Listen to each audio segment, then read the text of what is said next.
So there's more time for you all, which should be helpful. And then the last thing is Audra's going to staff these meetings moving forward, and the consultants will, myself, Eamon, Mike, will come on an as needed basis. So we won't be here at every meeting, so we'll have to change the bylaws again. And you guys will run your own shows. Can I ask for the driver if it was for that position? Budget time. Budget. We should talk about the budget probably more before we make that decision. Yeah, it's, I think it, I also think that we're in a good spot, and we can figure out, we're all still here. We're still going to do the work. I think this allows FDE specifically more time to do, landowner outreach, talk to other agencies like DEP and Down East Salmon and other folks, just to help understand like the regulatory landscape of the project a little bit better, and to help plan some of the events like the September community event and neighborhood socials, and get out some good information in ahead of the vote. So I think it just allows us to focus on that piece of the scope of work that we have with Audra. So Bina, will that include producing materials that we might need at any of those? Yep. And we'll talk about that with Viewshed as well, of what we can all expect before the September event. And then we'll get into those neighborhood socials and what we'll provide you for those. So it's, we'll help you run the show, even if we're not there in person. Yeah. Just wondering about the agenda setting and all that. You'll be involved still with that stage with the co-chair? I don't know. Or the rotating chair. I don't know what we're calling it now. Yeah. But, just wondering how.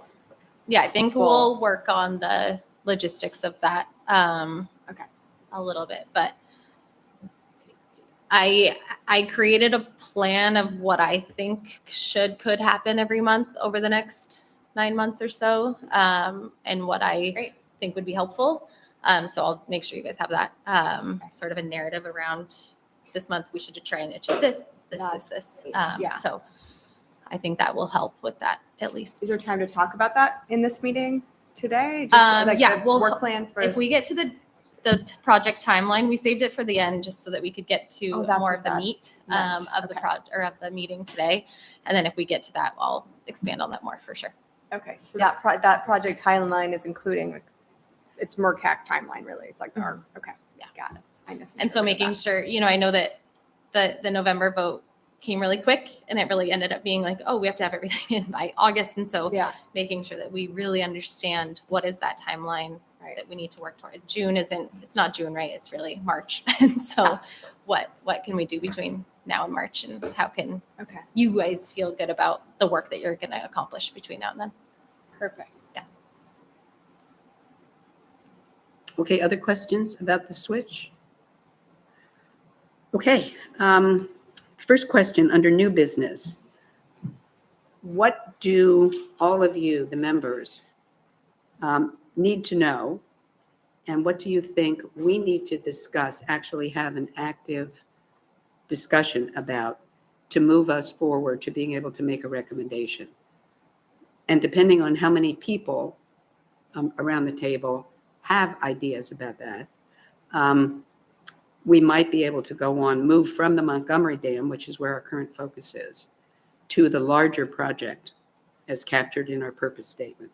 But to start with, things that, because we've had so much information, are there things about the Montgomery Dam issue that we haven't covered, or we haven't covered enough? I think the time constraint piece, to me at least, was just the public feedback piece. I mean, it seemed like we had a decent amount of information for us, but the part of speaking to the community and getting feedback and then reevaluating seemed like that was getting pretty crushed for time. So that's the piece that I think would be better served if we could give it a little more detailed time. Others? Yeah, Tyler. I have like 3 or 4 things. The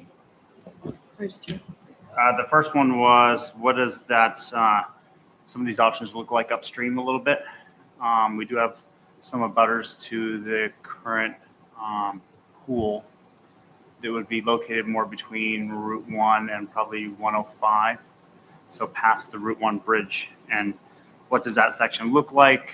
Are we going to impact that section? I mean, that's a pretty dead-looking waterway through there. It was definitely scraped clean at one point, I think, to create more of a canal type of a feel. And so I guess the question is, does this Montgomery aspect go up into that? And what does that feel like? So right now, most of the renderings and pictures have focused on Montgomery Dam up until Route 1, till it goes onto the buildings. It would be some of these options where the water level is decreased. I think the pool that's currently that goes past Route 1 gets impacted. So I guess what does that stretch look like, and whether there's things going on there? If you're on that River House footbridge, what does that look like? 1 to 105, so basically Like leather Smiling Cow up to Bagel Cafe. I say, Washington Street, right? Yeah. Yeah. I say keep going and consider east and west. Why can't east and west look like Kennebec Lake at the outflow of St. George River? Why have dams there at all? Why can't it be boulders keeping the water back? High water comes over the top, low water stays in there, Yeah. water trickles in between. Nature-based dam removal, fishways, structures, the I think path is well trodden. Yeah, I think there's definitely opportunities in that area. There's nothing more to know. We need to hand it over to the people who know and let them go. That's the recommendation to the select. Do you feel, so you don't feel like we need to know what that, do you think that helps in the taxpayer decision-making process? Or is needed for it? I guess is the question. I agree with you 100% that I think that area could be magnificent. And I think you could have hydraulic features in there that would make that look like a naturalized stream. It's like the major It'd be very taxpayer. easy part to do, probably. I think It's there is about some confusion increasing around- property value. It's about the huge potential upside is all the taxpayer needs to know. But they have to pay an increased tax rate because of that. In other words, how does that Mike, affect the their taxpayers have property? to pay an increased tax rate to do this. Well, Ellen, go ahead. I was just gonna say, I mean, just from the discussions that I observe on Facebook, I think there is some confusion about what that would look like. And a lot of sort of fear that, it's just gonna be a giant mud hole, so maybe some, pumping of nerves of, are there plantings that go in, or when you scrape it, how long does it actually take to regrow and make it look beautiful? Because there is unquestionably gonna be some area of time where it looks uglier because it's drained some and there's no vegetation or whatever to make it look nicer. So I do think some clarity on that could help people feel a Yeah. little less. but what we said is that anxious. comes back in the fastest. What's that? It greens up so fast. Oh, totally. I mean, I'm not saying it's an issue I personally have. I'm just saying, I look at the numerous questions that are showing up on Facebook message boards, and that seems to be one of the fears is a lack of understanding about how that works. And that's So- just so basic as to where we are in this conversation in the community. We have covered that so thoroughly. I agree, but I know, I I think know, that's maybe but a I just piece think people are oblivious and they really don't know and they haven't been given an opportunity to choose. And otherwise, folks are in their camps, and that's totally okay. It's about that big group that is just not paying attention. And I think they would be compelled if we didn't get caught up on, I know the appearances like Kennebec at the foot of Kennebec Lake look totally different while they were building that beautiful set of rapids. Mhm. But in 10 years' time, millions of alewives have returned. My clients are catching fish like crazy. Sturgeon are leaping out of the water just every direction. The short and the sturgeon, the 6-foot Atlantic sturgeon, and this is just feeding and lice-shaking behavior in a completely whole ecological watershed where there is fish passage. Every little culvert that could be gave another little possibility somewhere. Everybody around Kennebec Lake was not on bored at first. Like it's going to ruin the lake levels. It's going to mess up our property value. It's going to all of that, and it all is 180 degrees the opposite from that kind of. So can we hold just for a minute? I think it's really a question of, do you think it's worth any time or effort to, I mean, it could certainly be a bullet statement and things like this section is going to get readdressed as part of this project, or I don't know where that section of river. But we're talking about two different areas, right? One of them I is guess that, that's the question. Is it, because it's hard because it's a section of that area is part of the impoundment of the current Montgomery Dam. That's, I guess, that's why I bring it up. If we No, look at that's- the river in or if we look at Montgomery Dam in isolation, what are the impacts to the river? That's your question, right? I guess the question That's is, okay. yeah, I think because the impoundment currently does, I think, go past Route 1. Yeah. I guess the question is, Up to the downstream face of the Brewster. yeah, I guess should that be included as part of the renderings or of that area or discussions? Yeah, you certainly renderings of that area could easily be made and show a really measurable difference. But if you were there, right, you were just around the footbridge and you have a really good sense of what that area would look like. It's free flowing. It's not a stagnant pool, anything like that. Right. You also see the legacy, and there's brick and things like that in there as well. But certainly you can kind of get a sense of, even without a lot of effort, how it may start to renaturalize and a little bit more like a stream, albeit between the steep banks and even channelization. Today, so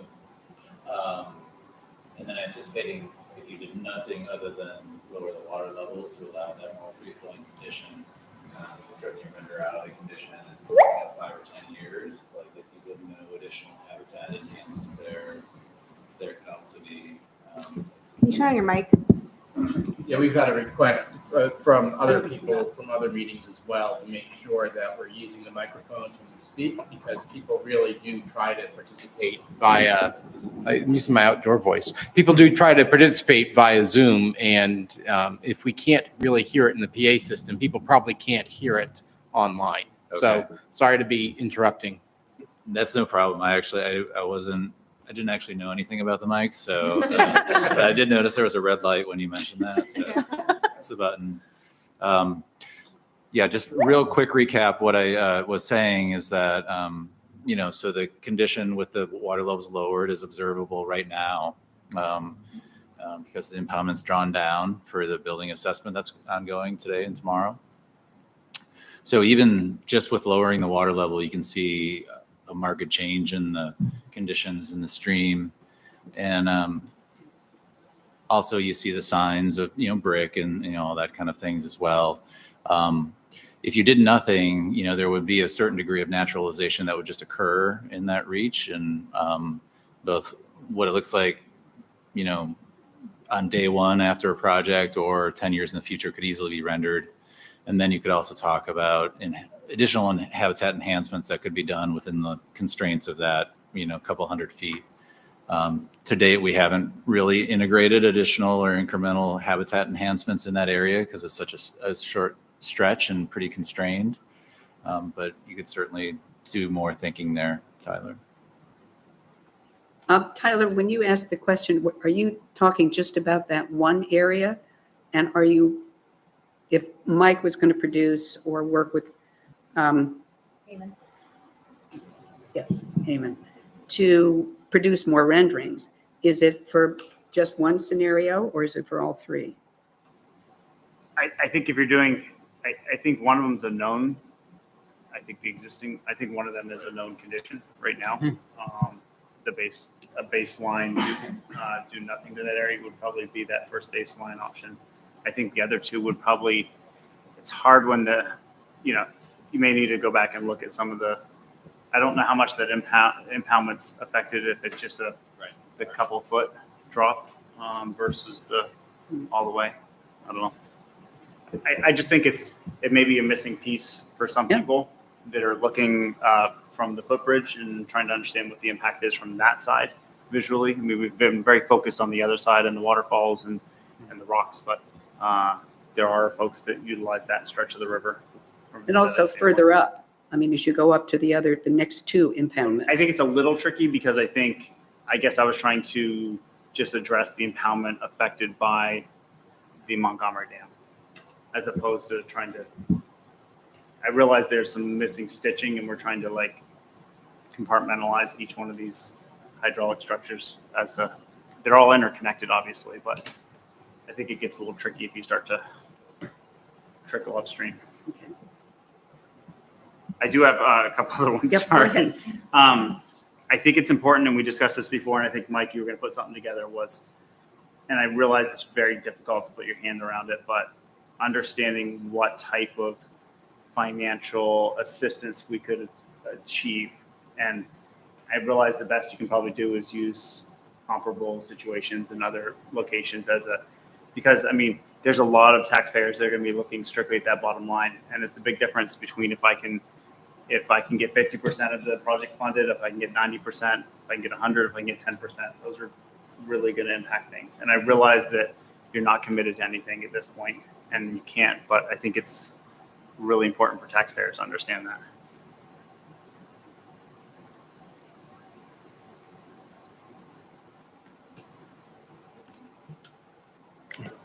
I'm waiting because I thought he said he had three. I had some other ones, but they're minor. I think it's just a question of, as we go out to voters, whether it's important for us, whether the renderings are going to be enough, or whether we need 3D models or any other something else to tell the story.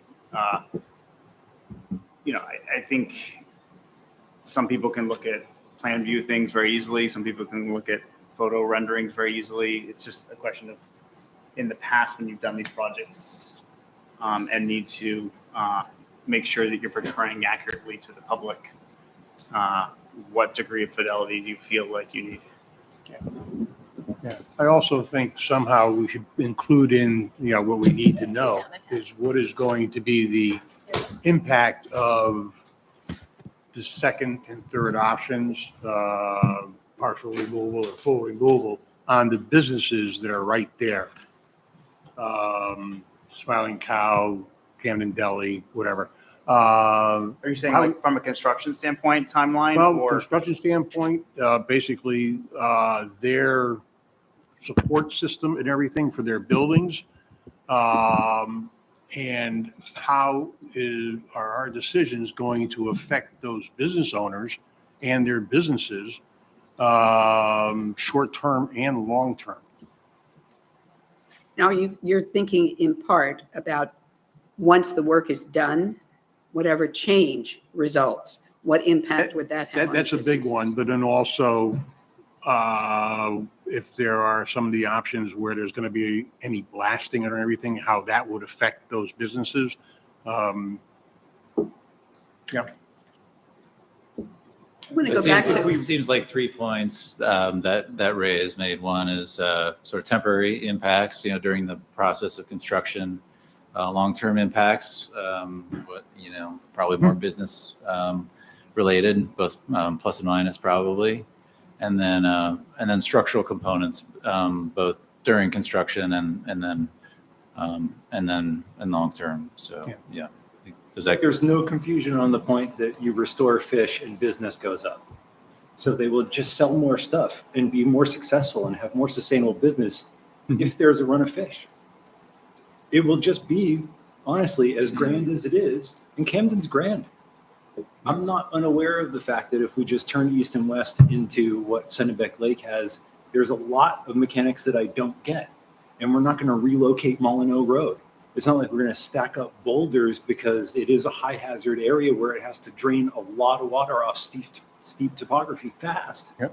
Maybe you've got to have sophisticated machinery dam operations there forever because we've settled the floodplain. But you restore fish, business will do better. Every type of a gift shop, perfect example of something that would just have more foot traffic. go ahead, Susan. I was going to say, however, I think some businesses were concerned about the impact of draining the water and what would the freeze-thaw cycle do to the underpinnings of their building. And that's something that I think we need to address and at least talk about. if there is an impact or not. Yeah. Sure. And to But the 3 that's, points. that's probably the easiest Yeah. Yeah. of all of them. Yeah. And actually, you know, our project structural engineer just today and tomorrow is doing that supplemental assessment Right. to the buildings. You know, when the original assessment was done in 2018, there were a number of things that were highlighted as unknowns. You know, there was only so far it could go at that time. So the whole purpose of the present study is to do a supplemental or follow-up assessment to answer as many of those unknowns as possible and get to the point of, you know, then identifying, you know, if there are potentially adverse impacts, what the countermeasures are, and then how much they would cost to figure into the overall financial picture of the project. So I think that's probably the easiest. Good. Yeah, I think there are lots of tools out there, economic analyses associated with some of the items that Seth has mentioned that could be referred to. I'm sure there's, you know, those business owners probably also have very strong opinions on they are running their businesses, you know, and so I think those are sort of like soft components of everything. They're a little bit less nut and bolts, you know, whereas I think the building structural stuff is a lot more nut and bolts. But, And one quick question to ask you, when I came down today, I noticed the river was drawn down. Can you say, and maybe not, does the river look like what it could look like in the lowest flow of water? Or do you think there'll be days when there'll be even less flow through that section? the river's been pretty low.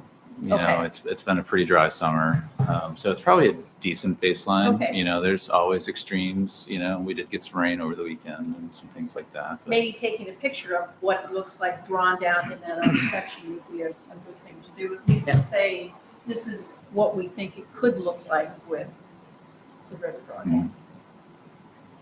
Another question I've heard about the businesses is they like to do repairs when the river is low, and how people are wondering how are they going to do repairs if there's a free flowing river and they can't open up the dam and let the mill pond drain.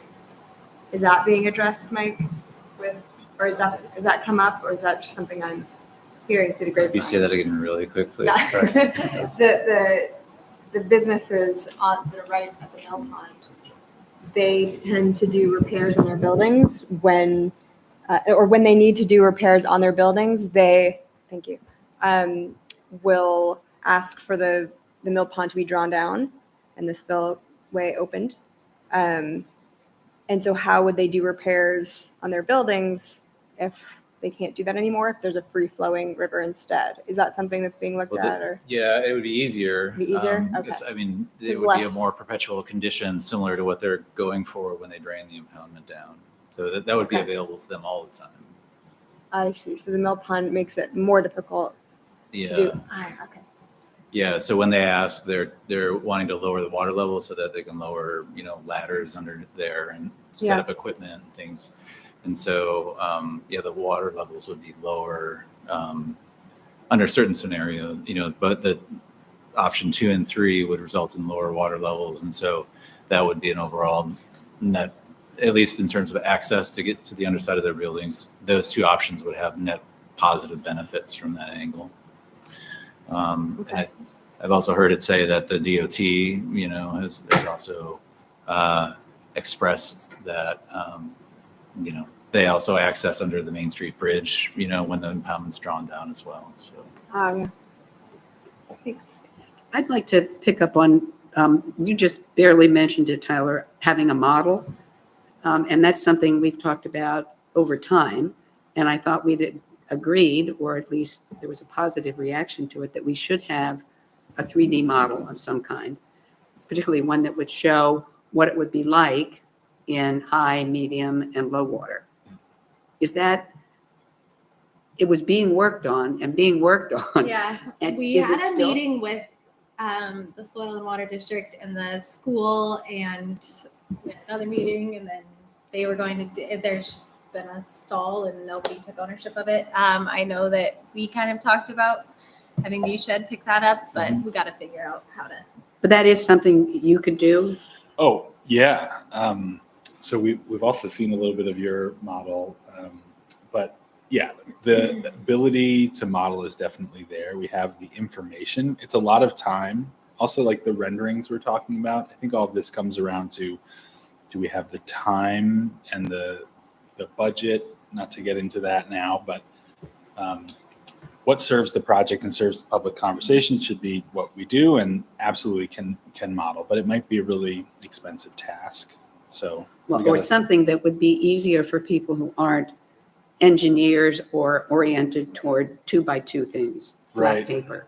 You know, you asked kind of how we represent these things, because plans are really difficult for folks, some folks to decipher, especially when we're talking about the depth of water. It's going up and down, but you can't really see that in plan. So a lot of times we'll be working with cross sections in conjunction with plans to help describe that. When you get into photo renderings, like we saw in our last meeting, they are great, but they're fixed. You know, you're sort of stuck at a point, and if that doesn't show you the angle you are curious about, then it's back to the drawing board, and we're essentially like Renaissance painters creating these things in Photoshop. So it's time intensive. One of the things that's great about a model is you can sort of fly around and look at it from different angles, but there's a certain amount, a significant amount of work to develop a digital tool like that. So most often what we're doing is trying to use two-dimensional tools, a plan plus a cross-section to get across the important information. So I think as a baseline, that's how this needs to be drawn. We have the renderings that we showed last time that we can sort of tune up for the public and reflect any updates that we show today. So I think that's a kind of baseline to help folks understand. But as we go upstream and think about what the impoundment would look like in the different scenarios, I think having cross sections to show how the water comes down is a must to communicate just, 3 feet lower water or much lower water than that. And it might be that a rendering is the best tool, but it also might be a precedent image from another project that could do that work for a lot less effort. Yep. I probably muddied the water there, but all of these things are possible. They're very sophisticated ways to show these things, but what's the right fit for this project is probably somewhere short of that or more tailored. Thank you. Yeah. Other questions that people have? Yeah. One other thing, and I'm thinking strictly about Harbor Park and the downtown area around Montgomery Dam. Are there any, and I've not gone to visit other places where we have an alewife run and everything too, but are there any negatives of having an alewife run? And I'm thinking of dead fish, seagulls, etc. I think it's going to be a question that people are going to ask. And I don't think we really have discussed this before. I know you're in for feeding the seagulls too, but. No negatives. That's not what we're hearing where there are alewife runs. No negatives. Honestly, Ray, from everybody. Exeter, New Hampshire, everybody's thrilled. They did not feel that way at the beginning of the project. Guano is a tiny issue. Dead fish get preyed upon by a multitude of animals. All of those animals are doing better. Everybody's seeing more critters. It's not an eagle, it's 5 eagles. It's not a heron, it's 20 herons. Herons poop, herons squawk.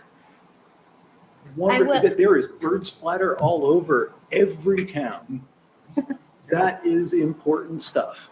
It's got a purpose too. And honestly, I understand the messiness of what is right now, it is spick and span, and it is a beautiful look. This would not sully that. It would not.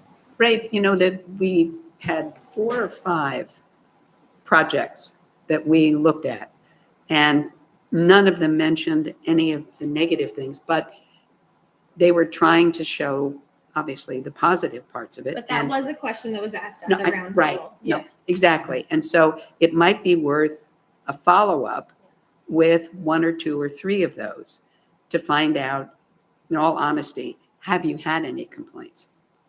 Because I certainly haven't read about any of them when I've read about dam removals and the return of the alewives. So, like in Somme Sound, they were concerned about keeping the look. They had to keep the look of that place in order to do it. So they hired volunteers to shepherd the fish through the fish passage so that there wouldn't be too much stuff. You figure it out. Is this something that we should be prepared? Is this something we should be prepared to talk about during the public meeting?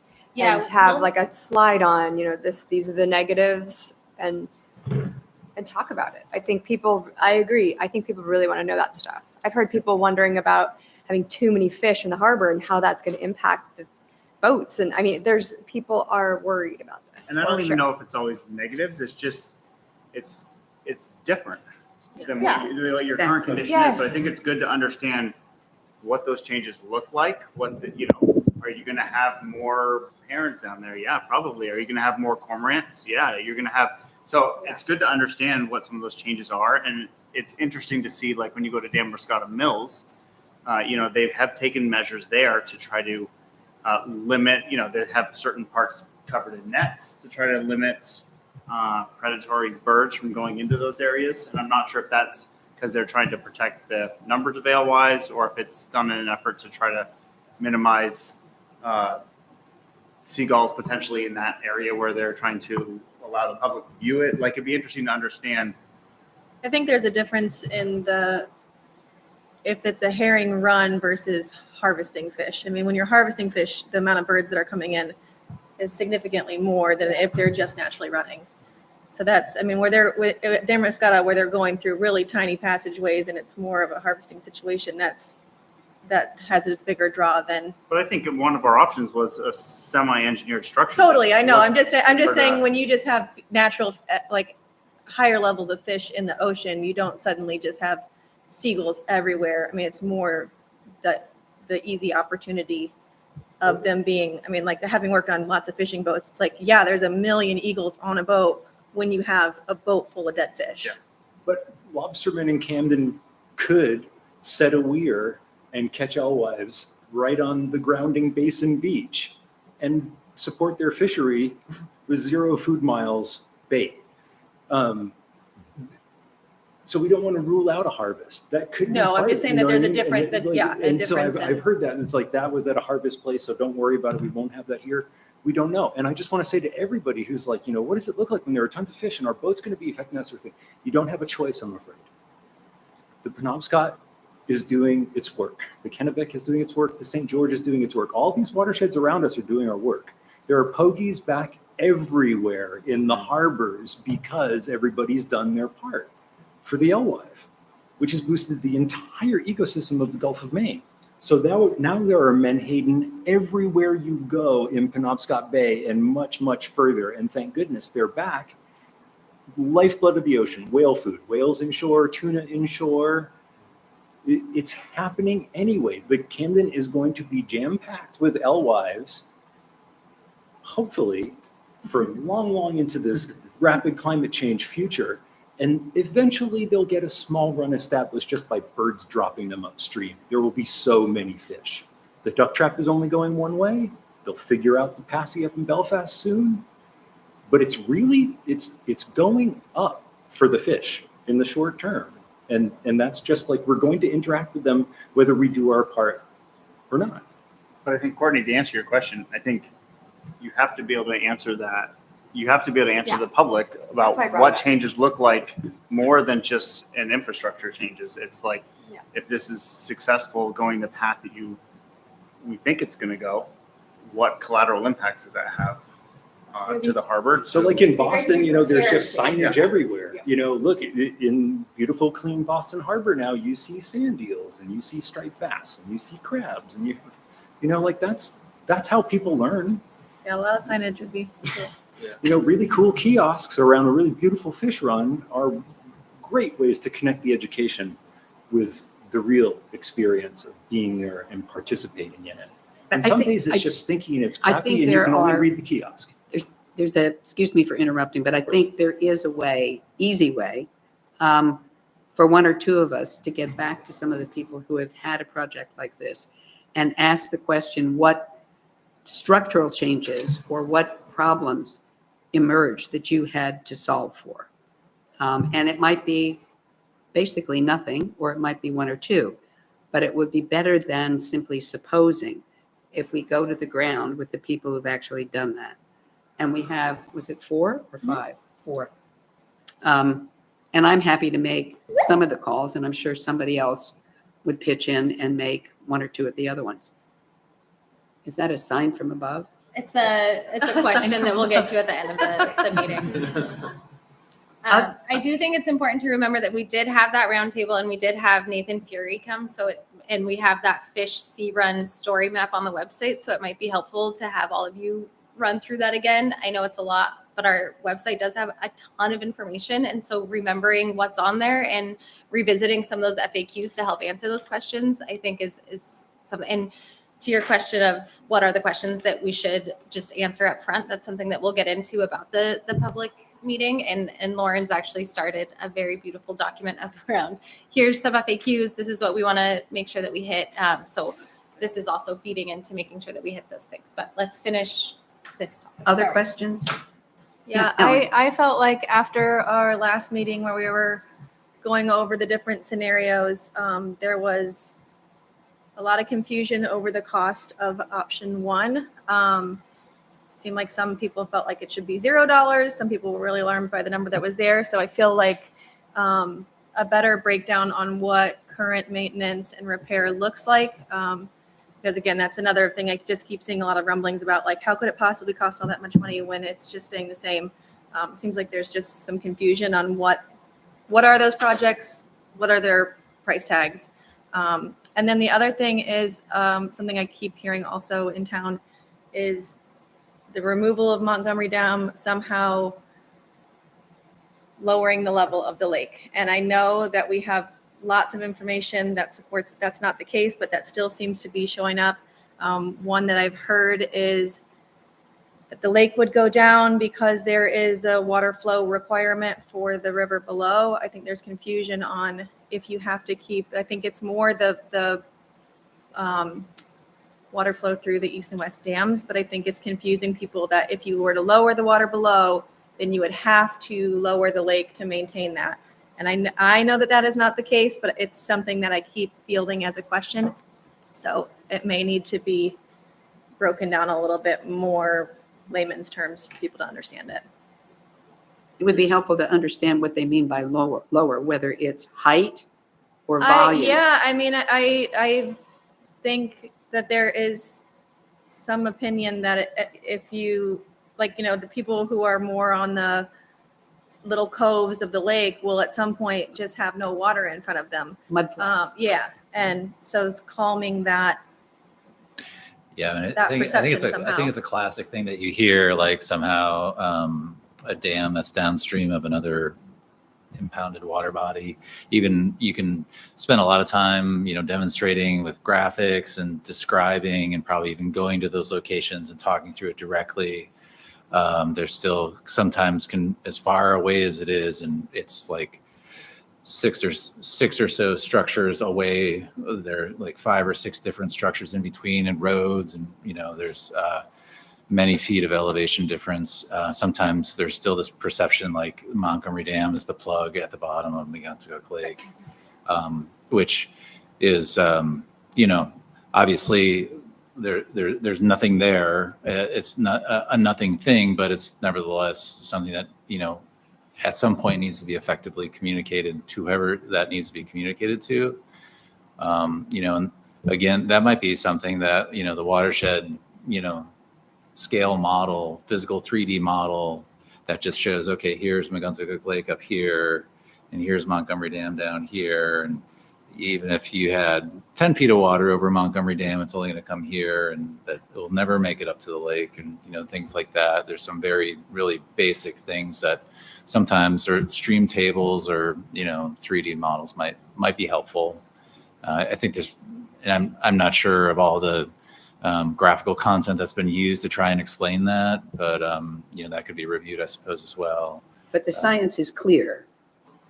Yeah, Science is clear. It's just a matter of being able to convince people. Yeah, I mean, I feel like I'm having a lot of dog park conversations where I'm like, yeah, fielding the same question. And you know, a person who says, well, I'm sitting on the water and it's going down. I mean, it's hard to just say the same pieces of scientific information and convince somebody that what they're experiencing is not, I don't know.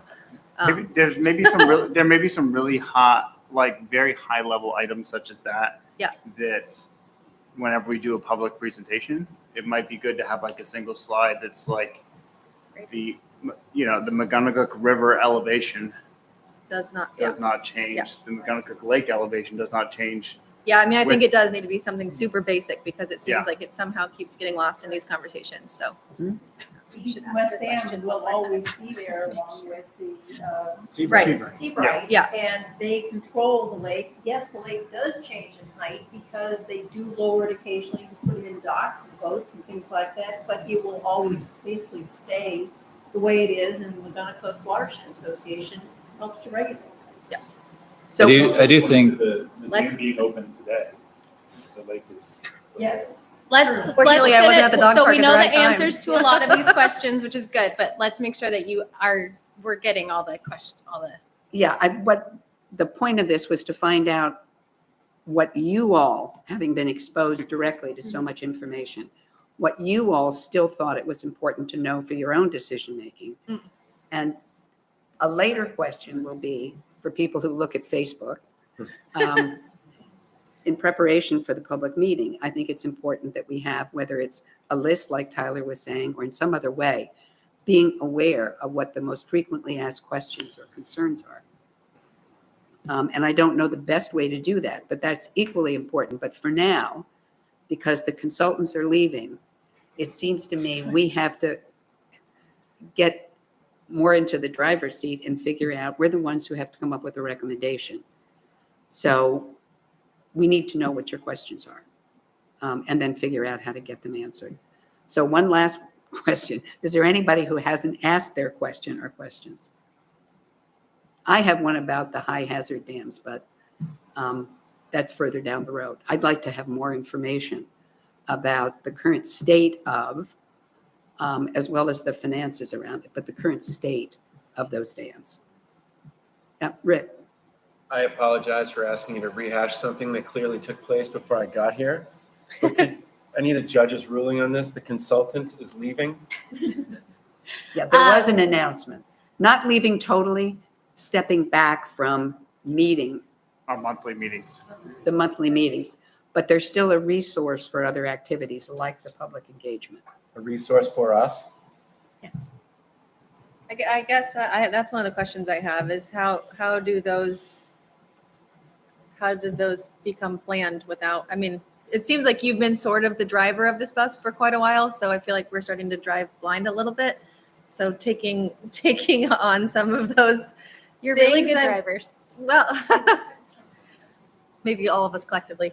Yeah, I'm a little bit curious how those transitions happen. I mean, are we now responsible for planning the public outreach meetings, or is No, that so the still- public outreach meeting will still be planned and organized by us. And we'll do that. We'll set it up. We'll bring the materials. We'll, do that. I think moving forward, it's really more that this meeting, Audra will sit in the seat and help staff the meeting. Okay. And we'll be here as needed. And she'll decide when it makes sense to bring in who.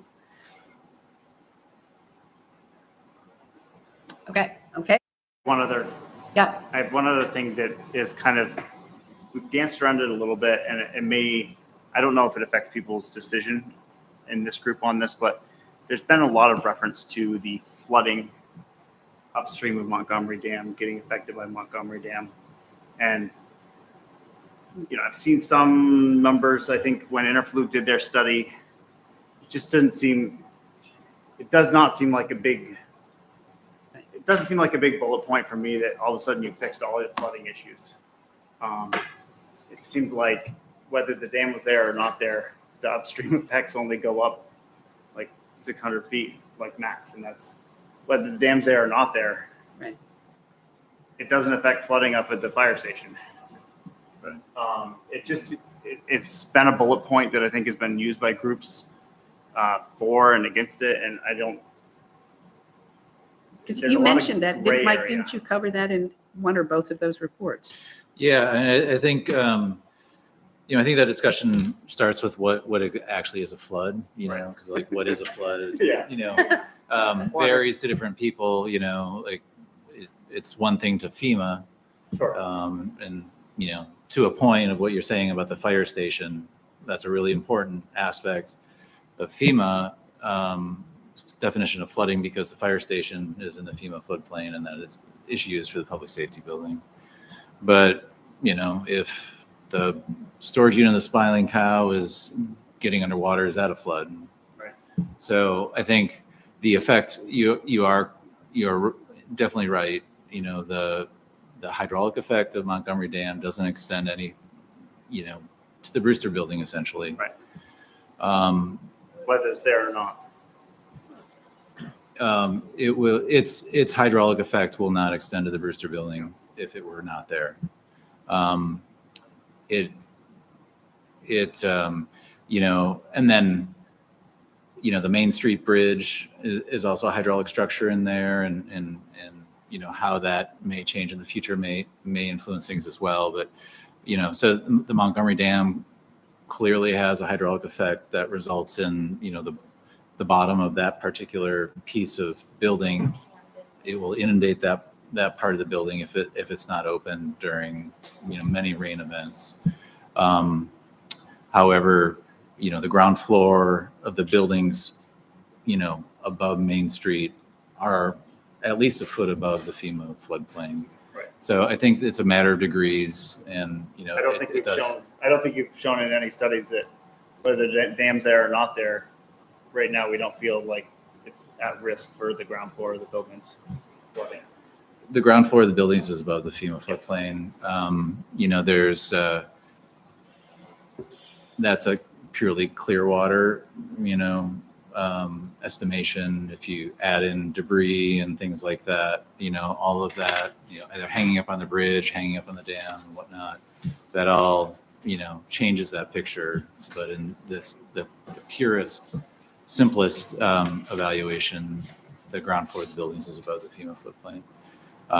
And then, the degree to which water is flowing through the substructures and things like that, and additional areas for debris to collect and things like that. So I guess at a high level, when I look at these three different options, I'm not convinced yet that it's like this, and this as far as like flood management. I guess I don't know if we've looked at that with these or if that's a factor. I guess for me, it's not a huge factor because I don't feel like they're that much different flood wise. Yeah, I think when we've talked about flooding in the past, it's been very watershed wide. Yeah. And a lot of what Mike said is actually on the flooding story map on the website. So again, Right. Please remember that we have a great website that has a lot of information. And yeah, I think when we look at just Montgomery, it's a different conversation than when we look at the watershed. But yeah. I thought that the current, the reports weren't looking at future projections of climate change and increase in precipitation. They were just looking at current status. So isn't that something that you're going to look at? That could, I mean, I guess what I would recommend, there's been so much like circular conversations around this issue. I would recommend just planning a very clear and sober assessment, asking for it for like a year and a half, like just writing down all of those questions that people have about various aspects of flooding, and then just methodically work through them, with a very focused conversation. And within the context of this particular dialogue, I would recommend doing it for Montgomery Dam. Write down every single question that somebody has around flooding and all of its aspects and orientations and degrees and, future climate conditions and all of that, and just work through it. Because it does seem like something that there's a lot of, various back and forth conversations that I don't think has ever really been addressed, Yeah, I think that's going to come up in the Good public suggestion. meeting. We're way over town. Okay, one more. Susan. This is you're- related to the public Do we meeting. know so- whether the structure of the Main Street Bridge is changing? In other words, are they taking out a center stanchion so that it may help alleviate flooding? I think, Audra probably is up to date the most. Most of the alternatives that I've seen some passing mention of do refer to taking out the center pier. Okay. Good. Okay. All right. I think you're on. We're going to talk about the September community event, correct? And Eamon's going to talk about that? All right. Bear with me. Getting AV up and running here.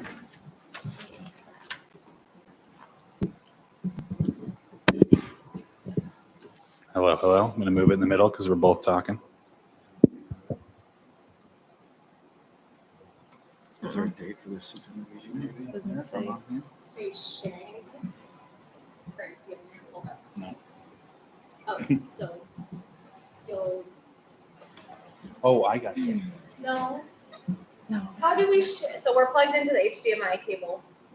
Should it just pop up?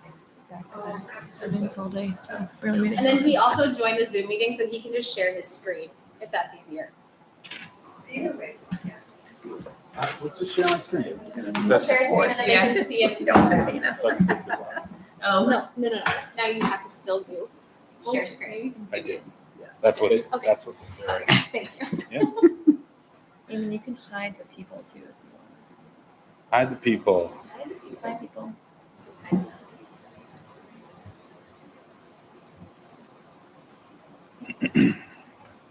Oh, maybe not. All right. Sorry. We've got a couple things to cover. It was great to talk through all of that. We'll talk through the upcoming. Sorry. Yeah. We've got two things we're going to cover. We'll talk about the upcoming community event, and we'll talk about design updates that are based on all of your feedback from last month. Since last month, we've been a bit quiet, however, as you all have been thinking about the timing of decision-making and the bigger town process. So our updates on the design are relatively brief, but I think good to see how we can reflect what you suggested for edits. So the other thing I want to just cover up front, we have a teammate, Izzy, on the call, and this is Jamie Hark from Viewshed. We are all working together on this at Viewshed. So we'll tag team tonight. Jamie's been a huge part of this process and has sort of been in the wings in our past meetings, but only because we've sort of triaged the presentation to me, but a big part of the thinking and the design that you're going to see. I think that's it for preamble. We'll get into the community event. So I think you all have seen this in a PDF that was circulated ahead of the meeting, but the public meeting that we're proposing would have 3 parts. We chatted a bit about this last time. It would begin with a presentation from the team to present the design scenarios and a lot of important context. There'd be a time for Q&A and then an open house at the end, and I'm going to go through each of them. So to start things off with the presentation, our thinking is that this really needs to be clearly a MERCAC committee event, that you are all the representatives of your community helping to make this important decision. You have a lot of support from this technical team, but you're there representing your community. So sort of kick off the meeting, introduce what's going on and your scope as a committee and why you all are working together on this. From there, we can get into the river-wide perspective to get at some of the conversation that we've already had tonight. So eventually we'll be talking a lot about Montgomery, but first sort of setting the river-wide perspective. So FBE, Bina and the team can talk about the grant and the process around the grant funding, the hydrology of the river, that it flows downhill, summary of the feedback that's been gathered to date. I think sometimes we sort of skip over the history, but there's been a lot of engagement to date and sort of pulling out some of the findings from that. And then talking about the timeline leading up to the vote in June. To end the presentation, then we'll get into the nuts and bolts of the dam. Viewshed and Interfluve working together to give a technical explanation, again, how the dam works, what people need to understand when we're talking about these 3 scenarios. setting up the metrics of cost, resilience, and habitat, and then going through each of the 3 scenarios. The balance there that we're thinking about is not just boring people with hours-long presentations where we sort of lose the crowd, but also not leaving them with too many questions or a lack of context so that we just spend the rest of the meeting fielding questions. In the next piece, and this resonates with our conversation just now, for the Q&A, we want to start off with some FAQ in the Q&A. So get out ahead of some of those big questions, either because it saves time and we're not having to answer it over and over again in the meeting, or because there's a sort of rumor or misconception circulating out in the community that we want to just have a clear answer to. So will this affect water levels in the lake? No.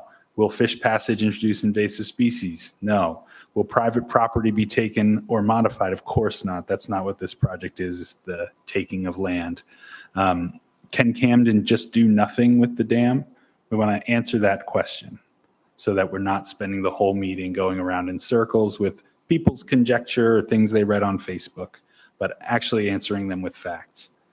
And then have the open Q&A. We have to keep that brief around clarifying questions. We'll have lots of time in the rest of the meeting to answer more questions with folks. It's also not really a chance to grandstand. We'll keep people's time limited to make sure we hear from as many people as possible.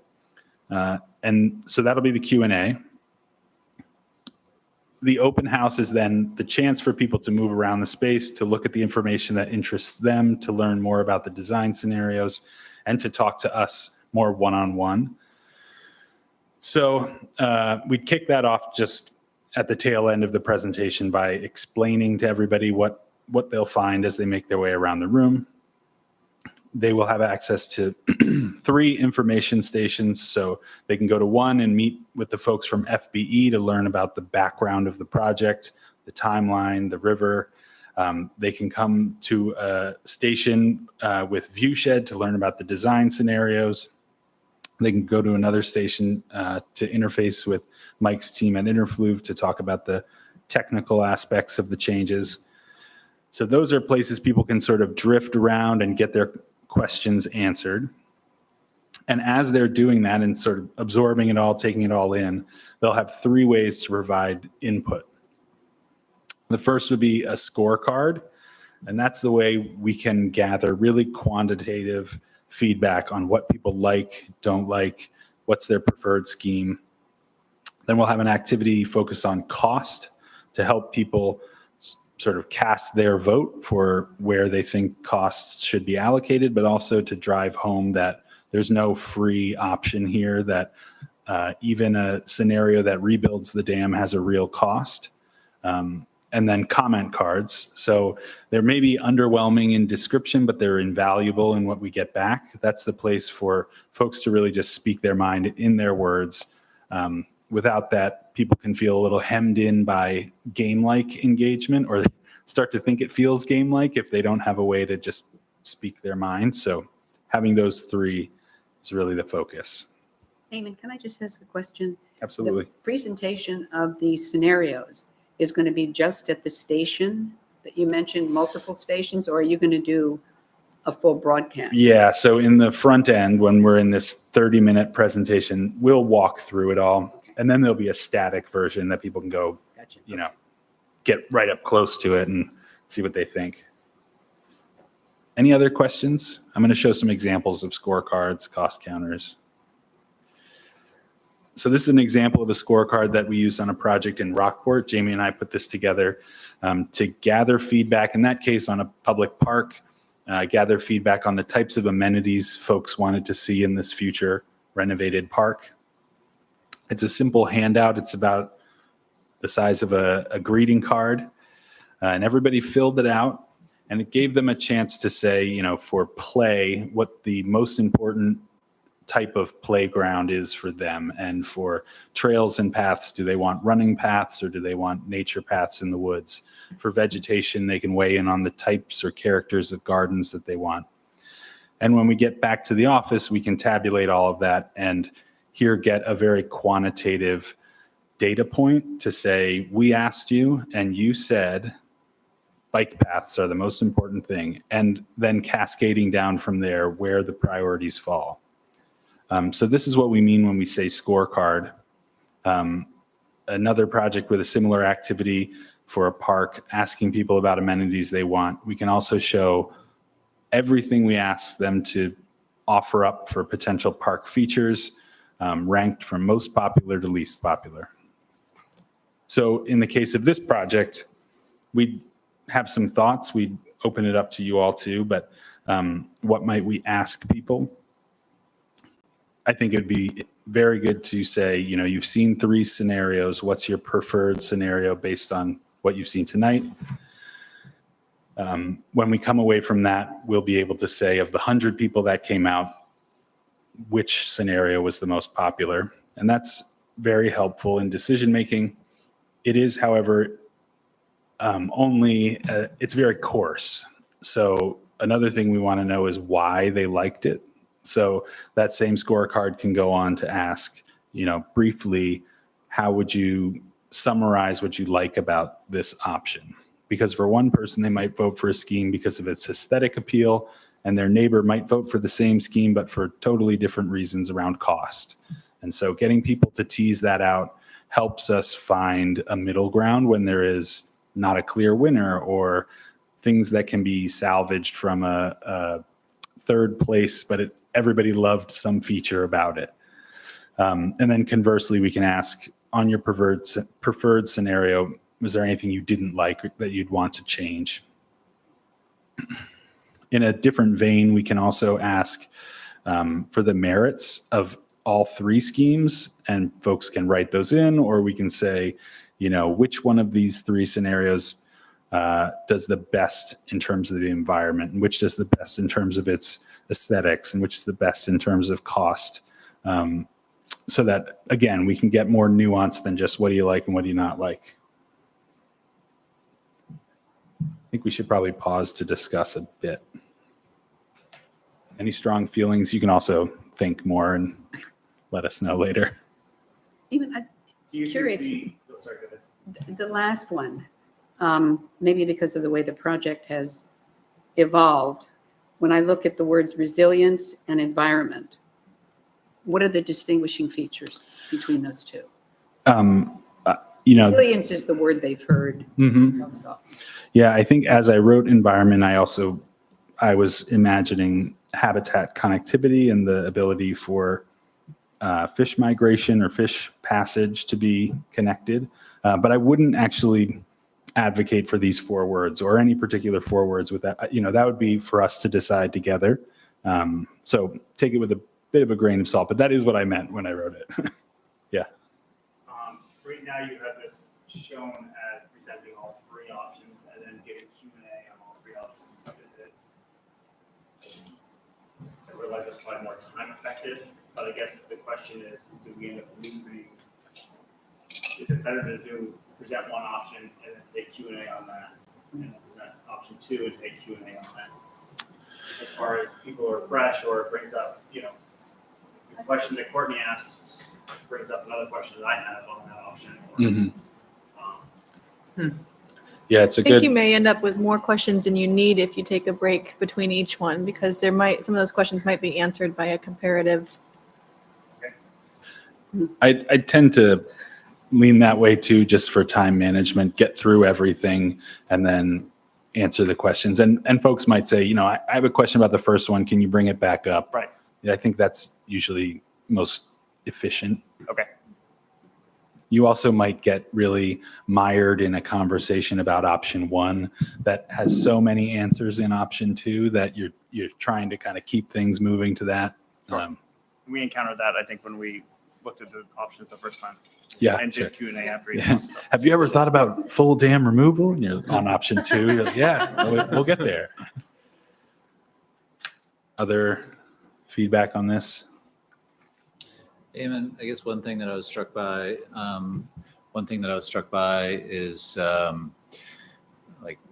and I guess it's just a matter of recasting for this particular project, but some of those examples were much more like broader landscape areas with much more diverse public interaction. And depending on how the committee ultimately decides to cast the options, whether it includes portions of Harbor Park or not, may be fairly limited in terms of the scope of things that would be discussed in those cards. Right. And so I guess I was kind of wondering about that a little bit. Yeah, so the scorecard needs to be tailored to the things that are in the designs and are open for feedback, So the examples that I showed were for a park that was going to have all sorts of different changes. Here, I think, again, asking what the preferred scenario is, what they like and don't like, all still tracks on a simpler, more focused dam-related project. I think when we get into the merits or a question that gives you lots of sort of buckets to vote on, that maybe isn't so parallel here. When we say like, how did this do on environment? How did it do on cost? There's not much more to that list because they're all three are a dam modification and a fish passage, and that's about it. Does that answer your question? Is that what you meant? It does, yeah. I mean, I think it, maybe it's something that'll come back around as well. With the committee talking about how they want to cast the options, it does seem like if it, the dialogue is squarely focused on Montgomery Dam, following some of the dialogue that came out last time, it just seems like, to me, it's a very natural thing. Like, well, what about Harbor Park? And, there's going to be a whole other, I don't know if elephant in the room or something that's just like not addressed in the materials. So I guess that's something for maybe the committee to think about. And, Yeah. Harbor Park is really on our mind, and we'll get to it in a minute, but how you're right on. We need to be clear on how we're framing the choice points for the public. Is it just about the dam and we're putting blinders on relative to Harbor Park? That doesn't really make any sense. On the other end of the spectrum, are we saying, tell us what you think should happen in Harbor Park, but we've got no real ability to deliver on what people vote on? Then that doesn't make sense either. So we've got to work, I think, together to strike a balance that contextualizes Harbor Park smartly so people understand why we're even bringing it up, but doesn't overemphasize it in the engagement. I thought that we had discussed in our last meeting that potentially we could come up with one scenario that we all like for Harbor Park and bring that up to the public, since it is something they're not going to be voting on necessarily, but this is a suggestion, and then that will be in every scenario. Yeah, that could definitely work. We've got the information you need to make that. If you want to talk about that tonight, we have everything necessary to do that. So Okay. And the other thing I wanted to ask is, I like the top three questions about, what's your favorite scenario? I'm wondering then, though, if we might miss out on comments on the other scenarios that are really important. Like they like number 2, but they don't comment. There's no space to comment on it, Yeah, that is, we certainly at a minimum want people to tell us for the thing they voted to be sort of first place. We want to know everything we can about that, but you're right. Why didn't you like this other one is also really I important. mean, there might be parts about number 1 they really like, number 2 that they really like, but they pick 3. But that's where I this think fourth, I would like to know what those Question would are. do that, wouldn't it? Could we ask, number 1, what do you like about this? And, what are the pluses and minuses for you on number 1? What are the pluses and minuses in number 2? Would that, sure. Yeah. have you had experience? in Yeah, doing this? absolutely. And that would be a permutation of the fourth one here. Just some way to, because what you're saying is very true, that we want to know more than just their first choice. Maybe a ranked choice. Yeah. That sounds, Yeah, that's really you might be smart. onto something. That's a good idea. I like Yeah. that. Yeah. Yeah, for sure. 3, 2, 1. Why? Why? Yeah. Why Just for in the each? interest of time, let's also just keep going through what the other. So then the second activity, a cost counter. So here we're showing an example from a recent project where there were 6 really important areas that were being focused on. This is an open space plan in Scarborough. And the 6 areas, they're hard to read, but they're down here: habitat, recreation, marshes, forestry, clean water. But the activity was conceptual, where we laid out stations, one for each of those 6 themes, And we said, using monopoly money, each one of you has $200,000. How will you allocate it to these 6 themes? And I've done it where it's brought out a high level of clarity around the public sentiment for what should be funded. In the case of Scarborough, they voted equally across everything, so that's a whole other. I mean, that's data, right? People want they want it all. So something similar here could begin by just having folks look at the cost numbers, which we'll show in a minute, and just transcribe from their preferred option what is the cost. So you liked option or scenarios B. It costs this many dollars to build it and this many dollars for O&M. I think while that's information we already have and we can sort of create it working backwards from what people vote on, I think there's a sort of muscle memory that's created where people are being asked to write down and record the real cost, because cost is so important when we talk about a public project. Every person making their selection sort of bakes it into their neurons. This is the price tag of the change that I'm voting for. Then I think it would be interesting. We've done it on other projects where we ask folks, how should the town go about funding the project? From where should they draw the money? Should it be tax funded, from philanthropy, from gifts, or from grants? I can tell you everybody will say the same thing. They'll go grants, gifts, and taxes as the last one, but that's good to show back to people. It might also tell you, if some project is more eligible for grant funding, then that might be the one that folks want. And then another activity more similar to what we showed in Scarborough was, how would you allocate tax money? How would you allocate gifts? How would you allocate grant money? And there could be a sort of game to be created there where grant dollars can only go to certain buckets and tax dollars can only go to certain line items.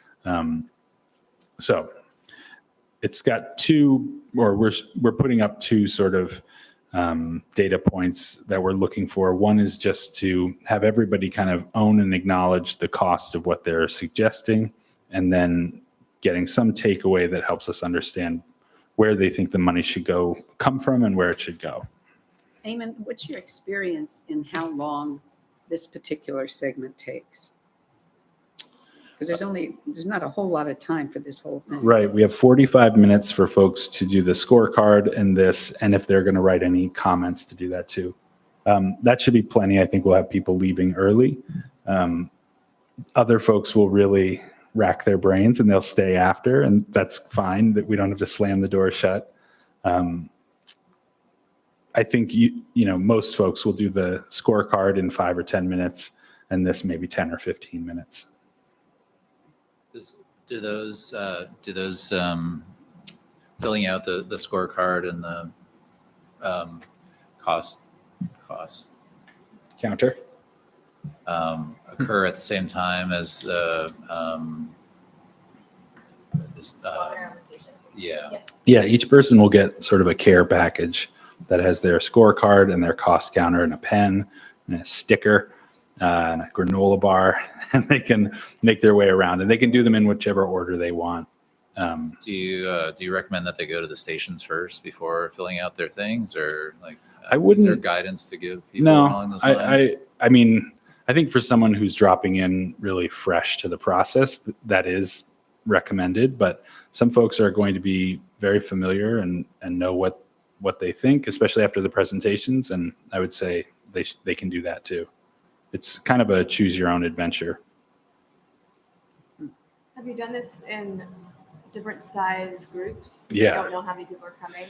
Yeah, so we get like 80 people at the most in Rockport for similar things, and I've gone up to 150 with this sort. Oh, It's definitely scalable, so that's what's great about this. You can print lots of copies and lots of folks can do it. And there's really no bottom end, but hopefully we don't have just 5 people. So yeah, Sound like we will. we've seen the full range though, for sure. How do you I struggle getting my head around how I'm going to use this data and how it influences me. Obviously, there's people that are probably going to be showing up that are concerned about this project one way or the other. And when you guys have used this on other projects and you're the sole decision maker for how do you base your direction that you want to go, how do you incorporate this feedback? Yeah, I mean, I think first it's not where we want to go. This is the first part. It's what are we hearing from the community? I think we have an obligate or a responsibility as professionals to, keep it safe and healthy and keep it within, the budget and all of that. But our preferences shouldn't come into it. How much do you think our decision should be driven by this? Yeah, so I think I struggle with that. Yeah. It's not the whole community. It's whoever comes out to this meeting. So I would be careful not to say, the jury's in. We asked the town of Camden, case closed. This is the answer. That's why having other conversations over the next month and in through the fall are really important to help contextualize. Did we hear one thing in the public meeting, but everybody at the farmer's market or everybody at the daycare is saying something else? That might help you figure out what should the conversation or setting be for the next meeting. But you want to talk about Rockport and how we've sort of worked with the feedback we've gotten to? Yeah, I mean, I think that there's questions that generate a certain amount of data. And so we can ask that question right now of what do we want from the public? What do we want to see and how will that impact our decision making? I think with these cost questions in particular, the fun thing about them is it gives people the opportunity to get a little bit more hands-on with the cost. And so, yes, we're generating some data from that, seeing where people's values lie, but it's also giving people the chance to, we're not lecturing you, we're not giving you a set of talking points, we're giving you the opportunity to come to this station and work with these numbers so that you have a more hands-on education of how the money works. Also, Tyler, thinking about your question, when you go back to the purpose statement, I mean, we're supposed to be using to inform our recommendation is a lot of technical information and expert advice, but also public input. So it's not taking the full answer from what the public says. Sure. It's been the missing point. Yeah. So And maybe I just need to sit down myself and figure out how I want to weigh. Yeah. Those I would say different that's aspects. partially why the vote was pushed, right? Right. You guys felt like you had a lot of the technical information. If you were behind a closed door, maybe you all know how you would vote today, but you didn't feel as though you heard enough from the community Exactly. and that they hadn't understood the render or understood the options. And so I think that's the point, or that's what I would perceive the point of being, is to make sure that they're all, the community is at the same page, understands what are the options, and that oh wow, they really misunderstood this, or wow, they really want us to head this way. Let's think about how we can make that design work for our town and what our recommendation should look like for the select board. We also did a cost counter on Peaks Island a couple weeks ago, and it was wildly successful. It was really cool to see, we did this report, we got a lot of data, and then to see the difference and the similarities of where we thought the values would line up versus where they ended up and I think there's just a lot of data and I think it'll be interesting to compare that from where we were with that survey last year. And then just building on that, we do want to do these meeting in a box. So really give you guys some tools to go to take these to your backyards. Rick, we thought your backyard would be a good place for one. We thought we've identified a few areas around town. So I think just to expand on that, yes, you'll get who you get on that night, but then let's continue these conversations. Let's figure out who are we not hearing from and how can we make sure that we are hearing from a diverse set of voices so that we know what the town really thinks. Are these little bags going to be of, cards and things like that available at the small talks? In other words, if someone hasn't voted or didn't Sure. see it, is that something that, maybe we could put them off and let small groups of people also vote? Totally. So I think we'll figure out as a team, sorry to step on it, I'm just trying to, but I think we want to make sure that the data that we get from any of these small group meetings can be absorbed into the data that we get from the bigger Right. meetings. So we want to have some, consistency through how we collect that. So we will provide probably similar, if not the exact same type of scorecards for you guys to host your own little Mhm. parties. And one quick question, Yeah. what is the relationship between the grants and the funding? In other words, when I look at it, I go, well, all right, so which project has grants that could possibly, and we Right. need to be very careful that could possibly Yeah. cover. But how will people know which projects could have possible grants to fund certain sections of? Gonna get into that in the next slides, I guess. Don't you? Yeah. Oh, I okay. think we kind of, I don't know if we do, but, and But Mike, I do yeah. think, we've talked about, before that public meeting, sitting down with some of, the grantors that we, and or contacts from granting Mhm. agencies to kind of run back through the range of Okay. options to, kind of both check back in with them and, the funding landscape is always changing. Right, I I understand that, and that's why I think it's send Noah important. and Nick with these designs and asked, like, here's where we are right now. Would love to have a conversation around what you think is fundable. So I think we'll try and have that information before Okay. that, just at least high level. They think this could happen, but again, Right. really have this. I look at it and I go, it's gonna affect my tax dollar. I wanna Yeah, know, of course. is there a grant that could possibly cover portions of these? So if a deep dive on flooding is important, I think a deep dive on the concept of cost is important. Eamon, are you, when you're asking, how would you Or we allocate can spending? just skip it. Is that a ghost question for how invested they are? In other words, Of not If- having fish. if they're willing to go to taxes Mhm. for one of those, that tells you one thing versus grants. We could sort of tease that out. You're right. I think take it at its face value, though. It's sort of vote on where you think the money should go. Do you think we should be spending our money on repairs? Should we be spending money on habitat? But certainly we can sort of, But I'm thinking of the second question. oh, Where sorry. should the town acquire the funds? Yeah. Taxes, gifts, or grants? Mhm. I mean, it's another angle on what Susan was saying, but if someone says, oh, taxes are fine, that could tell you one thing and it might tell you something else. Yeah. The other thing, this is open to anyone who lives here, full or part-time, right? Anyone who pays taxes? This is a public meeting. It's a good question. We will not be checking Like, proof ID of cards. residence. So there, that might be something, what we'll do sometimes, and I guess, it's an honor system, but to say, write, you can see it here, write your name. We can also say resident or not.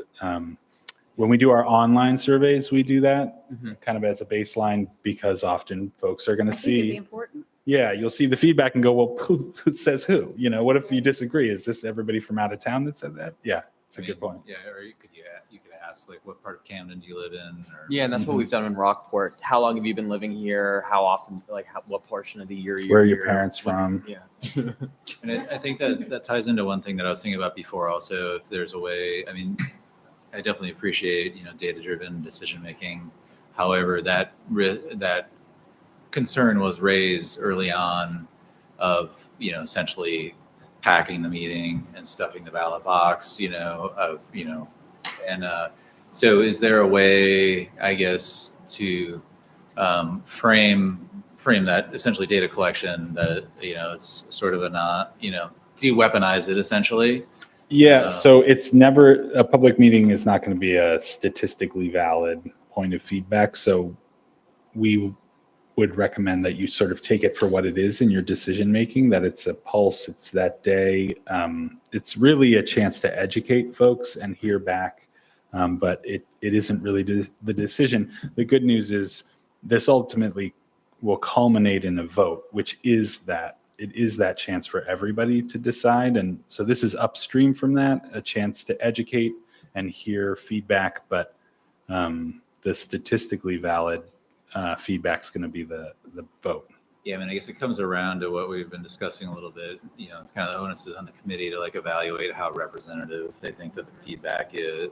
The feedback, this is one instrument of gaining feedback that will influence the way the committee makes recommendations for the warrant or recommendations to the select board at any rate. So, Right. Eamon, we need to move on to We the do. scenarios. So we're about to segue into the scenarios. I want to come back to Harbor Park, which came up a moment ago. As we go through the scenarios, you'll see, based on last time, or based on the conversation we had last time, we've tightened our focus, especially when we talk about costs, to talk about the dam. We have the information relative to Harbor Park and the resilience of Harbor Park to inform the conversation, but you'll see the way we present it has to do with the dam. And that was because last time there was some confusion. In this scheme, it's carrying the cost of resilience, but in that scheme, it's not. A and B, C. So to help make things more apples to apples, you'll see the way we've spliced it. Now, I think it'll make a lot of sense for you all, but something we need to think about is how to set that up for the public to understand as well. And the tension here is that on the one hand, the dam and what needs to happen at the dam is separate from Harbor Park. They're facing some different issues. The town has different processes for determining the future there. You have a harbor resilience plan beginning, and then you have this work around the dam. So they're separate. Now, on the other hand, they're physically connected and their fates are intertwined, and there are opportunities to think about them together. So this is a lot here, basically spelling out that observation. So Harbor Park is a well-loved scenic and historic park. It's low-lying along the waterfront. That has made it susceptible to damage, most recently in the January storms. It's part of a study that's beginning now for the resilience of the entire inner harbor. So there's work beginning and a process beginning to think about the edge of the park. That process and our conversations all daylight opportunities to raise it, to rebuild the wall, to incorporate living shorelines. There's lots of ways the park can adapt to be more resilient. Why does it matter and how does it connect to the dam? Well, they're physically connected. So the changes to the park will affect the dam and vice versa. So changes that we all are making decisions about regarding the dam should be accounting for and taking into consideration what's coming for the park. We shouldn't necessarily plan for the current condition if then in a year the park changes. That'll be a missed opportunity to align. There's also opportunities to align the work that would make construction more efficient, to do them both at once rather than do one, come in and tear it up just to do the second. And coming back to funding, while the dam might not unlock certain grants if it's bundled with work on the park, it might. So I think we all understand this, but something for the public to understand is, why are we even talking about the park? I thought it was just about the dam. Well, we're talking about it because the future that you choose for the dam has implications for the park. It might change the park. If that makes you bristle because you think the park will not be changing otherwise, you should know that there's lots of change potentially coming for the park. So get in there and think about it as part of the design. With that, design updates. We have 3 scenarios, A, B, and C. It goes from full dam reconstruction to partial dam reconstruction to full dam removal. These are the changes that you asked for last time. So in full dam reconstruction, there's a lot of talk about the great stonework that's there and wanting to see that continue to be used in any reconstruction and not just sort of thrown in a dumpster. Also, and we didn't have a clear directive here, so you see we've kept it a bit separate, but there was a conversation of, if scenario A is rebuilding the dam and kind of our baseline benchmark for measuring the other changes, on the one hand, maybe it makes sense to say that's a status quo, or just keep the fish passage out of it, keep it truly, rebuilding what's there today. On the other hand, we could add fish passage in that scenario. So what would that look like? So you'll see we've added that here so you can make that decision. Partial dam. Real quick Yeah. question. why are we still staying with the word reconstruction for A? I thought the last discussion that we had, that's misleading, that we're not talking about reconstruction of the dam. We're not going to tear it down and build it again. We didn't have that in our Restoration, notes. is that It was from the- restoration, I think, was the Sure. word. We'll make that change. Thank you. In our notes, it wasn't clear what the committee's feedback on that was. So we'll switch to that. No, I think restoration. Restoration. There you go. Got it. It's still many On the syllables. record. Thank you. Yeah, I mean. With the understanding we- that that may include substantial work, but I think not Yeah. to be confused with like, Yeah, because people will jump to the similar conclusion. Sure. sure. We don't want to give the impression that it just needs a little coat of paint. It will be rebuilt. So it is a project of reconstructing to restore. Is that, yeah. Restoration. Okay. I think Well- Patricia O'Donnell, on our last meeting, Mhm. said that it could technically be called a restoration. Yes. Right. Yeah. I mean, yeah. So those semantics to make them important, but the whatever you want to call it, restoration, rehabilitation, whatnot, does definitely assume that portions of the dam structure as it exists today are going to be taken off the landscape and replaced in kind. Not the entirety of it, but significant portions of it. And we have quite a bit of detail that we can talk through on the assumptions around that. But as a follow-up, we're also generating a memo that's related to the cost estimation that touches on a number of things, but including the assumptions around that scenario and what supports the cost estimate for that. Somebody looking at that is going to ask the question, though, what do you mean consider fish passage? Say that again. Sorry. Okay, somebody looking at that scenario A and everything, and what do you mean by consider fish passage? It's for you, I think he's this looking at group, feedback from this to group. consider fish passage, because Whether we want last to- time it was kind of unclear. So we've got all the information in here that you need to decide, should it be part of scenario A or not? Okay. Scenario B, remove the proposed bridge, remove the overlooks on the ledge, and the way that we were showing the fish passage last time kind of seemed like you have the wall and then you have fish passage, and everybody got pretty excited about rebuilding the wall to be the fish passage. It's all one thing, which was, what we are showing here. Scenario C is full dam removal. This had the most changes. Again, remove the bridge, remove the ledge, walkways, improve, which we'll see in a moment, but improve walkways on this side to get down to the water, make some more flat areas, and add a pathway over to the cascade. So I kind of put some of those changes in the same bucket as how we're talking about Harbor Park that last time, and I think this was feedback you shared. There were lots of pieces being added with bridges and walkways that were sort of making it hard to know, in this scheme, am I talking about a dam, or am I talking about a dam and all of these accoutrements? And how's that different from this second scenario that has different trimmings? So we've tried to pull a lot of that back. We can bring it back in as we get more clarity and make those decision points clear. Do you think can we decide right now as a group whether we want, I don't think scenario A should have fish passage at all. I agree. Yeah. Sorry, Seth. Because I think people will think it's part of the cost. Well, let's look, because we have it broken out separately. And this is 3 meetings in a row that you've given us a different message. It's a hard one to choose, so let's see what we have. Come on, Mike, it's time and further thought. I mean, it's fine. Can you remind It's us just of like, what we thought before?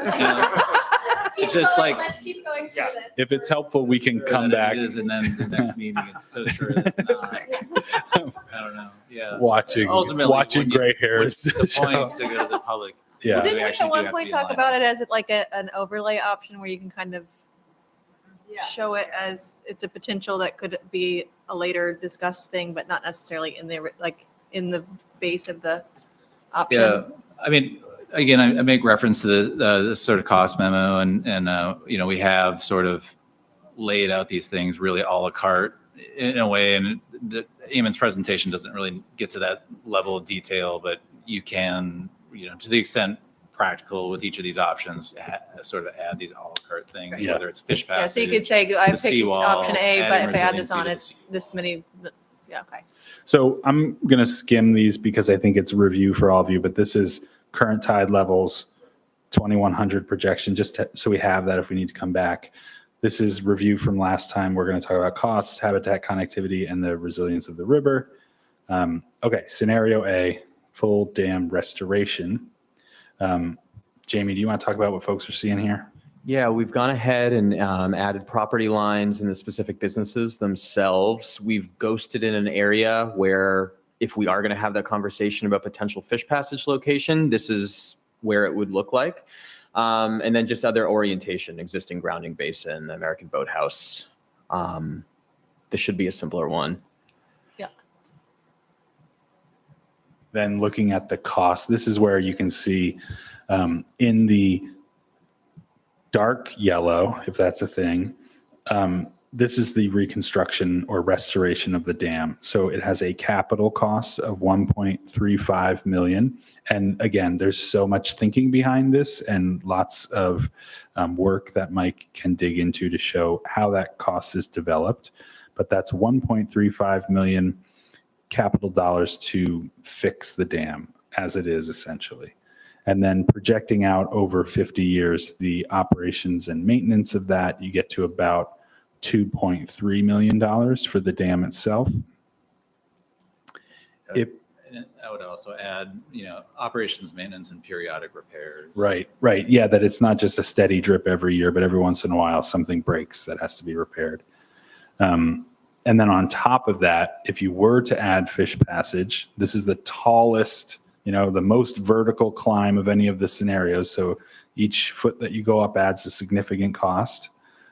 This is $3.2 million to build that fish passage here, and a 50-year projection of $2.7 million for O&M and periodic repairs. Shouldn't that be on the side and not on top? Is that an addition? That's an It's additional cost. additional cost. So just to fix the dam, you have these dark yellow, and then these are the fish passage. And then total, if you went all in, I'll take the dam and the fish passage. It's 4.5 million to build it and 5 million to maintain it. Does that make sense? So you really already did do the overlay that I was sort of, Yeah. Yeah, that's basically what I was imagining, so. And then resilience compared to the others, the upstream resilience of this is lowest. Now, to your point, we should dig more into what the river resilience really means and show that. There's a negligible amount of habitat connectivity without the fish passage, and we get up to a kind of medium level of connectivity if we add a great, albeit tall, bit of fish passage there. Okay, now, and I added this, Mike, since we looked at slides. Now, just to glance at Harbor Park out of the side of your eye, if you were to just repair the seawall, that would be about $770,000. If you were to raise that then to the higher elevation that we talked about last time, that would be an added cost of $600,000. So somewhere in the mid to low $1 million range. So 1.37 here. So that's separate from the dam work, separate from the dam numbers that you're seeing here, but connected in the sense if you wanted to do it all at once, you'd start to have to think about those numbers too. I have a question. Are Yeah. you going to explain the part where if we don't put in fish passage, we won't get federal funding or won't get grant funding? Yeah. I think that's really key for people to understand. It's not shown on the slide, and we're Yeah. going to be like, "Whoa, fish passage is 2.7 million. Like, we're not paying for that." I have a bit of a different take on the funding. So this is coming from my perspective, and I don't speak for the whole team, but nothing is promised with grants. We can tell people that a certain project is more eligible or more likely than another, but you could get beat out by the next town over. And we can't say that you'll get a grant. It's true. So- We've been told we're a high priority. Yeah, it's until the check is in your, And all yeah. of those details, I think. yeah. And- At least and an it- improved likelihood. It's a really key I think piece of all it's this. like- It's not, and I think it needs to Yeah. be shown on the graph personally. Well, especially that if no important. fish passage means no grant. Yeah, That's the thing they need to they hear. need to understand that, We can like, try and get some, like, what are the chances? And that's what I was saying, is Yeah. that we'll reach it. We'll talk to I mean, Noah we've and been other told- funders, other people, and see Yeah. what is the likelihood of these type of projects being funded. There's also just a lot of unknowns right now with it being an election year, and so there's just a lot of more unknowns, right? And so I think just acknowledging Absolutely. that, but I think there is a way to at least say, Yeah. this will primarily be funded through taxpayer dollars. This has a higher likelihood of this. This is, so. Right. But just in the Totally interest of agree. time. Yeah. Chris, do you ever see? Oh, sorry. I'm good. No, do you ever see votes that are contingent upon grants received? So like, if the recommendation of the board was, this recommendation went to you and said, we want to go to the voters with something that said, we want to do option scenario B in the event that you receive this amount of money in grants. Or, I mean, that's kind of, I hate to say it, but that's what we do with schools, right? I mean, we know we're going to get a certain amount of money before you bond for the school. You don't just, it's not a risk that you. I don't know the answer definitively, but it seems to make sense. Mhm. And whatever you experience with the school is probably the same. That if there is this, then that, and then things can be contingent on many things. But I suspect that what you say sounds reasonable. We are talking about government processes. Right. Running for office I mean, it again? just seems like something that could take, as a taxpayer, it could help them manage their risks. So it could help them say, boy, I love having this, way open stream, but it's going to be super expensive to do, or I love having this option, it's very expensive to do. The only way that the town would go down that process is in the event that they received 50% of it in grants or private funds. yeah. That usually is when people discuss certain things, what they want to do with the town, the funding sources are part of the consideration. Okay, thank you. Yeah. Scenario B, partial dam reconstruction. And so in here, a lot of the same changes. We've also taken the fish ladder and made that the actual seawall itself. Just thinking about what are kind of some outstanding questions. Tyler, I know you talked a little bit about it last time, but there wasn't resolution on talking about that South Cascade flow and how we're going to represent that, because that would require some bedrock manipulation to get that down there. And whether that's included, but it's explained, or if it's something that the committee would just rather keep off for now. I wonder if that couldn't be perhaps an option in our, our A la carte. presentation. Mhm. Is that important to you? Is that feature important to you? And would it be something that you would consider? Is that ledge privately owned? No, half of it, but not the part that's being touched here. Are there opportunities in this if abutters to this had an interest in maintaining a larger pool? I mean, are there opportunities to make this more aesthetically pleasing if abutters were interested in having ledge removal on their property to make the pool bigger, for example? I don't know. I mean, you look at this and you can see the Camden Deli's property has ledge that, just to continue that line of thought, could be cut down to create more pool there, but manipulating a waterway is a heavily regulated thing. So I don't know how easily a private landowner would really do that. Today, was it on the south side? It doesn't often, unless we have a huge rainstorm. Water's just going through the gate right now. Yeah. Don't have an answer on that, but it's a question that's Yeah, pretty can interesting. you rephrase that? Sorry, I guess I feel like we've been skirting around adjacent properties, and I guess, is there an opportunity to make this more aesthetically pleasing, make it a better project, make it work better if we can work with those landowners? make it more aesthetically pleasing for them. I mean, I know there's been, one concern with this particular option is that reflection pool gets smaller.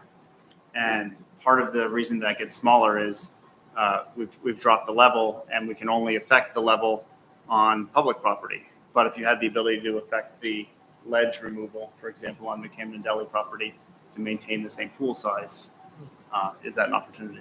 One thing I hear a lot is, what is aesthetically pleasing? Is it the pool? A lot of people Sure. I hear don't think that's necessarily the pool. And I also think we need to think about what is the cost to that for one landowner versus the entire I think Sure. we really need to think through. No, I think it's one of the hardest. I think it's one of the hardest things. Like, we have these 3 bars. We have cost, we have Fish Passage, and really there's another bar called aesthetics. Mhm. And the reason we haven't put it on there is it's so subjective to every person, but it's a very huge driver for every person too. And it's hard to say, there's going to be one person that puts this one as a really high aesthetics, and the same person puts the. But it might make a big difference to the owner of the Camden Deli. It could. It also will Pool is still drive there. people's choices when they vote. Yeah. So it'll Yeah. come out in the. I think there's, again, this is something where the technical part of it is not the hard part. Right. I agree. The technical parts are probably easy. It's more navigating, sort of the soft components of it. Yep. Whether there is something of this nature that would be of interest to the Camden Deli. Some of the aspects. Certainly the costing that we've done right now doesn't include things like that. But you also came up with a pretty innovative looking thing, to create that sort of pooled effect there. So I think there's technical solutions likely there. Not unlike this particular sketch shows, some water going over the south. Like the technology I think is there, but there's upfront cost factors, but really it's like, getting everybody kind of together and wanting to do that.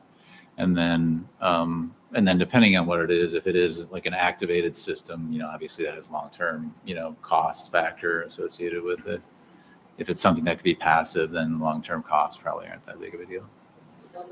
This is still B, yeah, but just to say it real loud and clear, this scheme none of the schemes impact private property and wouldn't without. Right. The I guess I'm just saying that we've landowner been taking the lead. intentionally avoiding that, and whether Right. there's opportunities there. Yeah, I mean, Noah has said pretty directly that the Camden Deli has the most to gain from this project, and they're the least willing to work with us. And so I do think there is a disconnect there that we're trying to work through. And you sat in that meeting, and we have, Sure. We can't do a building assessment either. So then there's also sort of a missed opportunity of understanding the impacts on that building. So it's hard to know how to incorporate that most effectively. But I think we will continue to keep having those conversations because every stakeholder obviously needs to be there. Yeah. So I have one yeah. more question on the cascade issue. I know we need a certain amount of water flowing through the Fish Passage, Mhm, right? mhm. And we really care about the waterfall as a town. Will the South Cascade take away some of that water, or will it affect the volume flowing through the Fish Passage and waterfall and all that? And how much does that matter? Is the question. Give me a shot. Let me see if I got this. The Fish Passage will have a kind of minimum flow that's maintained kind of regardless of how the waterfall or the South Cascade works, because that's kind of the point. We have to make sure there's enough water in that to work. Then next, as the water is getting deeper in the pool, it flows over the waterfall. And that's where you would now be sending less water over the waterfall if you sent it to the south. So when they're both flowing, they would have lower height than if they were just going over the waterfall.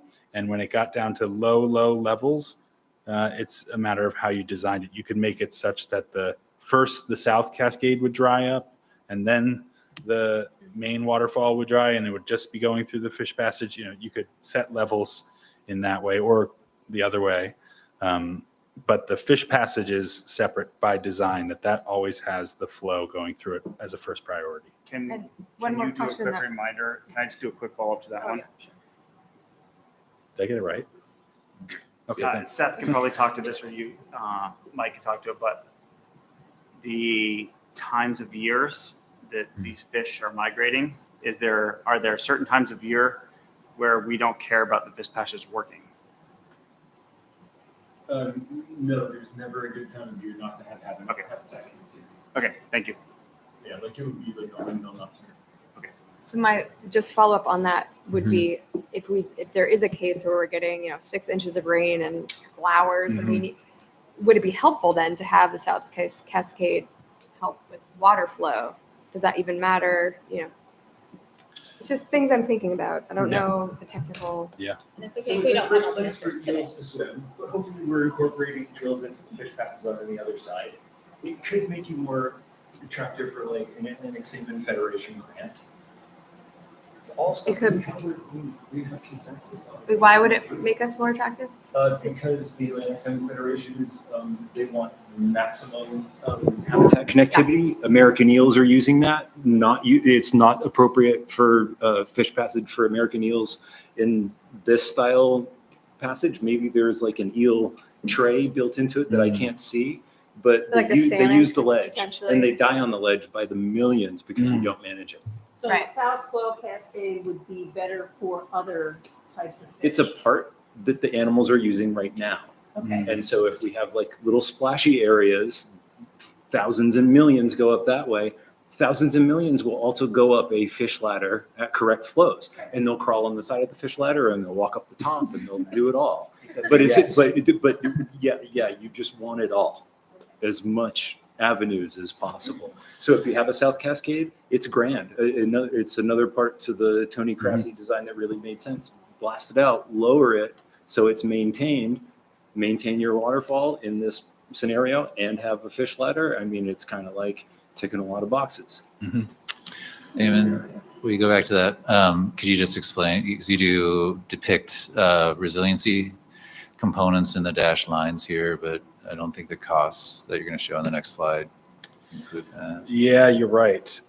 Good. Yeah, just to clarify, we have still this dashed line indicating the part of the park that would be raised up when I talk about the cost of adding resilience. So that's not applicable in this baseline cost, but when I add this, that's what that is. Thank you. So the cost here, $3.8 million of capital cost up front. This is the most expensive out of pocket up front if you don't do the fish passage. We'll see them all side by side in a minute, but it's because it has a little bit of everything. This is trying to sort of, it sounds like, make everybody happy, I guess. It's got fish passage, but it's also got a dam, but it's also got resilience. So it's putting everything together so it has the highest outlay of cash at the front. The $2.6 million price tag is for 50 years of operations and maintenance and periodic repairs. Here we get lower water levels on the river, so higher resilience, and we have a pool and weir fish passage, which is medium in terms of fish connectivity. Very similar numbers for the harbor park, changes here as to the previous scheme. Scenario C. Sure. So scenario C, we've basically clarified a little bit of the pedestrian access point. And so you would have stairs that go down and then some sort of a landing that we've kind of theorized here, but then additionally kind of dead end path that would bring you closer to that free flowing river. This has the free flowing river through here. We're also showing a bit of an overlook here where at the top of the slope. This design needs to rebuild the pedestrian circulation to the top of the park. So this has that ADA accessible path just as a must in this scheme. Do you envision as you come down the river, the bank on the north face of it?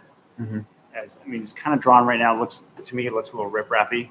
Yep. I think it could be drawn better where you might show it as more of a natural shoreline, or I guess, or natural. So the waterway there it's going to, during high water levels, be underwater in some places, and so it's not going to be a lawn or a green area. But it'll probably be naturalized down to at least where the end of like flowing. This line here is where you mean naturalized in the sense of green like this?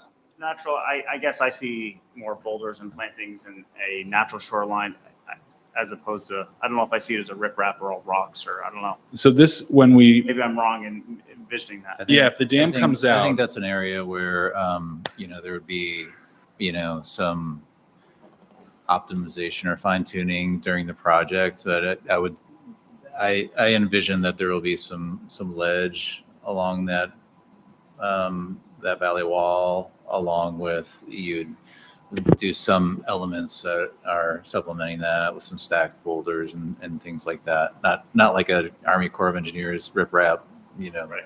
But right Right, now but- you're envisioning the water, the sea level on this is shown at high water, at high tide. high tide today is, here. Okay, thank you. Yeah, so, yeah, exactly right. It would be some mixture of rock and planting. It would get slammed in the spring, high water coming down the river. So, manage expectations about how green and lush it is. Sure. And yeah, when the dam comes out and that edge of the park changes, we might reveal ledge down there. So it might look a lot like this. Cost here, the capital cost to remove the dam and put all of this in is 1.2 million. Operating is lowest here because we're not coming in and cleaning or repairing any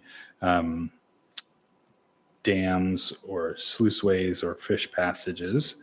So 1.3 million, and then has the highest in terms of resilience because of the lowest unburdened waterway and the highest score for fish connectivity, sending them up over the natural historic riverway.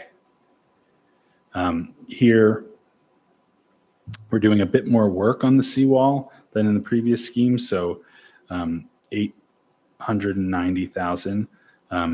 But a lot of the resilience work to the park is already covered by the dam removal. You see, we're modifying this end of the park. So compared to some of the other schemes that have to raise as much as 4 feet all through here, this one, the budget over here has done a lot of that work. So 1.15 million is a hair lower than the other schemes in terms of resilience.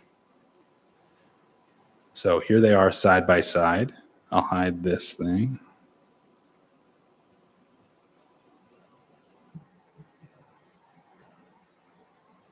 What do you do with it? Is there a way to really? So I think, Eamon, this slide under the full dam removal, the capital cost actually includes the resiliency elements. Thank you. What? Say that again. Under the scenario C, the capital cost that you show there, it does include the resiliency elements. Oh, I'm sorry. I made a change when we were looking at things. This is actually much lower than that.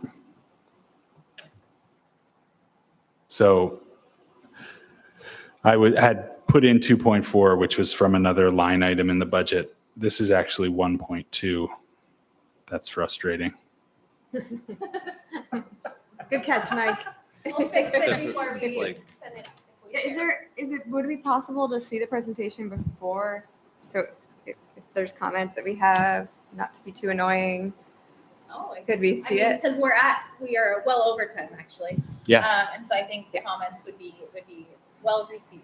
Definitely. Yeah, absolutely. Heyman, can we get copies of Yes. just those slides? Yeah, we'll share them through Bina. And I guess what I'm thinking is like the broader presentation that's the summary at the beginning of what's going on and why we have a problem and how, Mhm. all that, Yeah, those details. we'll just share this whole PDF. I don't think there's anything not ready for your eyes except this glaring error here. So yeah, it's actually half of that cost. So here you can see them side by side.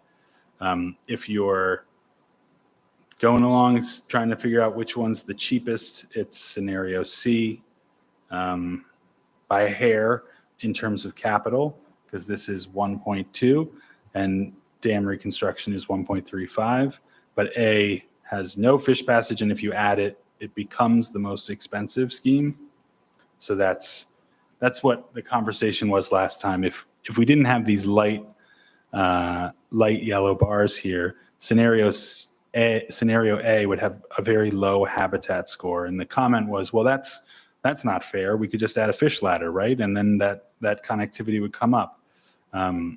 So this is sort of showing you both.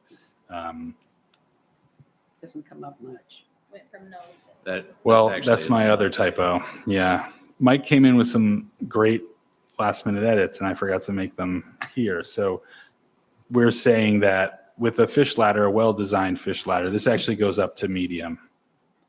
Okay. Amateur. Live Sorry. edits. Live edits. So do we still need to have that conversation though about including the fish passage for the first one, or? So I don't think we agreed on anything, did we?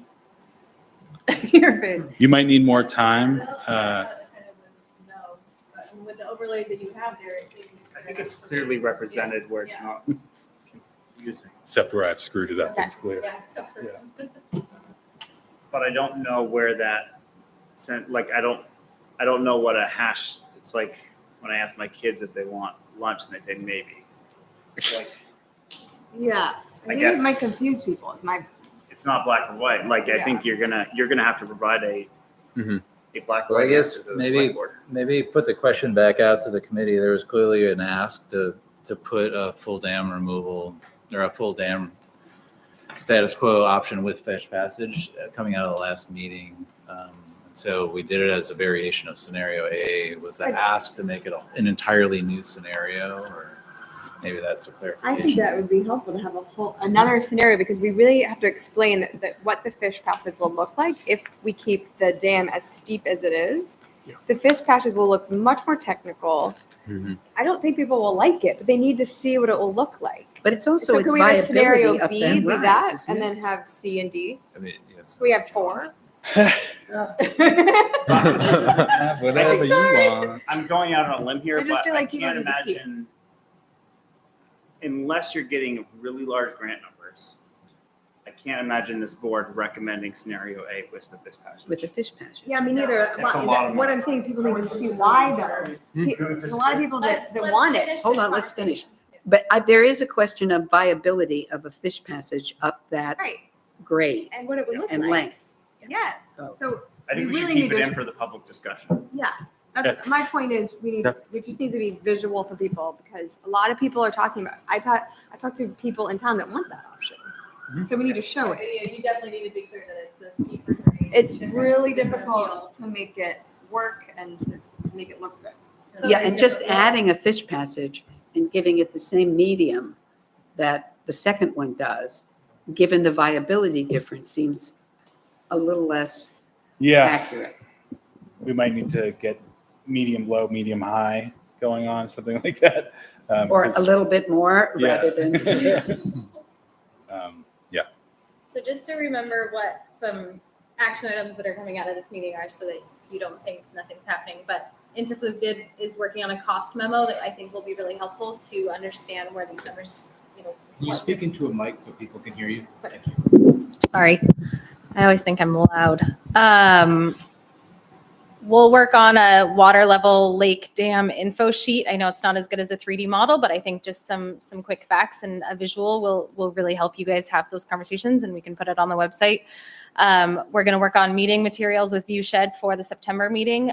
No one's responding to me at the middle school because no one's working. But I think we can figure out how to have a meeting there in September. We had a date. it's the second/third, it's like somewhere around the 17th-ish, I think was where we were hovering. I sent 2 dates too. I'll follow up with you guys on that. And then Lauren's also sent out the newsletter to have some comments on from some of you. So if you could circle back on that, that'd be good. And I think we need some help from you guys to do outreach for the event, so we can provide you with some materials, but we'll need you to get it out there. That's the big things Nina? right now. Yeah. Will you send me just a very small email that asks about getting the middle school reserved, and I'll take care of it? Yeah. Thank you. Do you think we should show any of these operating and capital costs and per mill rate? Do you think that's a better understanding for taxpayers? The mill rate's not known I yet, for don't one Yeah. thing. What's that? The mill rate's not yet known, is it?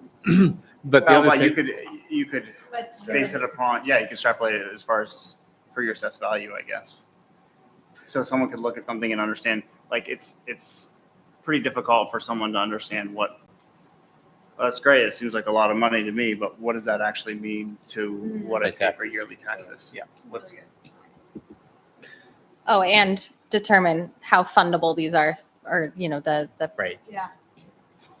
whatever. we wanna Did call you it. state the date? Because it would be important for me during the August 20th select board meeting that I'll, I'd be able to message say it to you publicly what the date is, so if people can hear that, because we do want people to show. Thank you. Yeah, And the I'll get it to you Thank you. ASAP.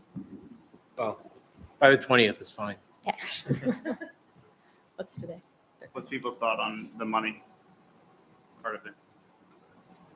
What's I get, Which question? I'm just trying to figure out, like, I guess, is this the best way to represent this to our, when you're describing to a taxpayer? Like, we're asking them to go into this meeting and to say, I want to pay for this with taxes, grants, or other things.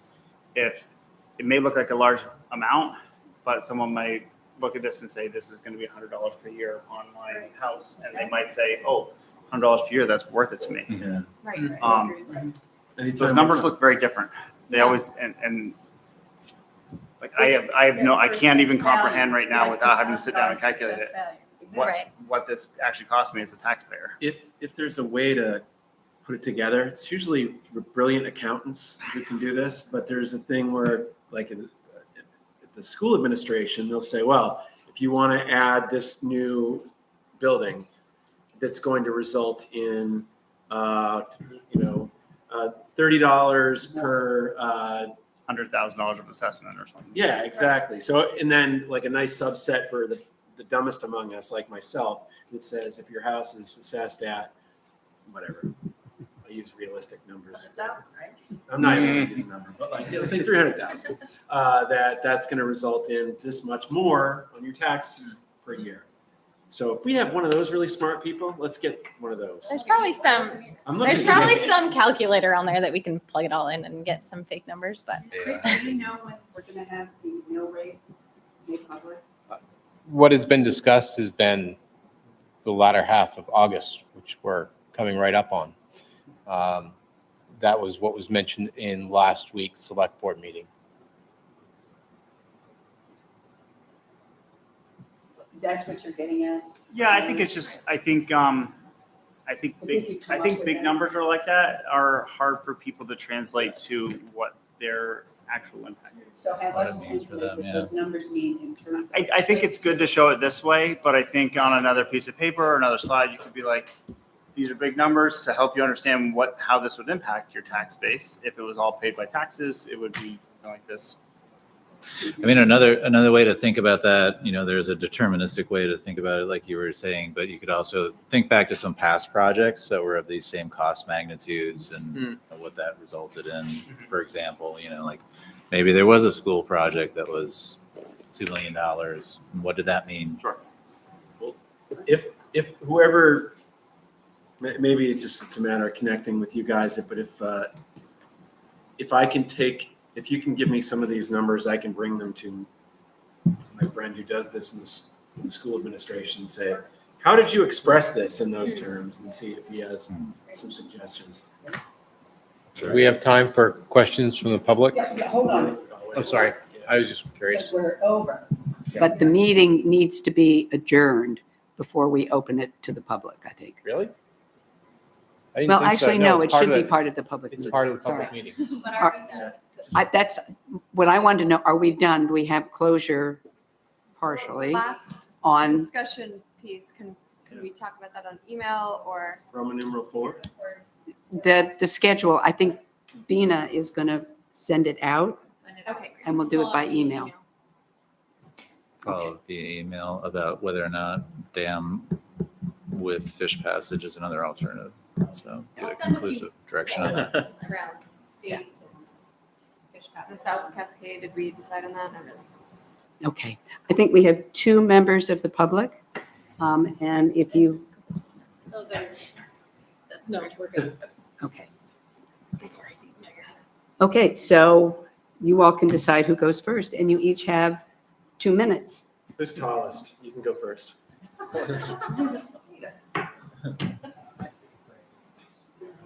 Super quick.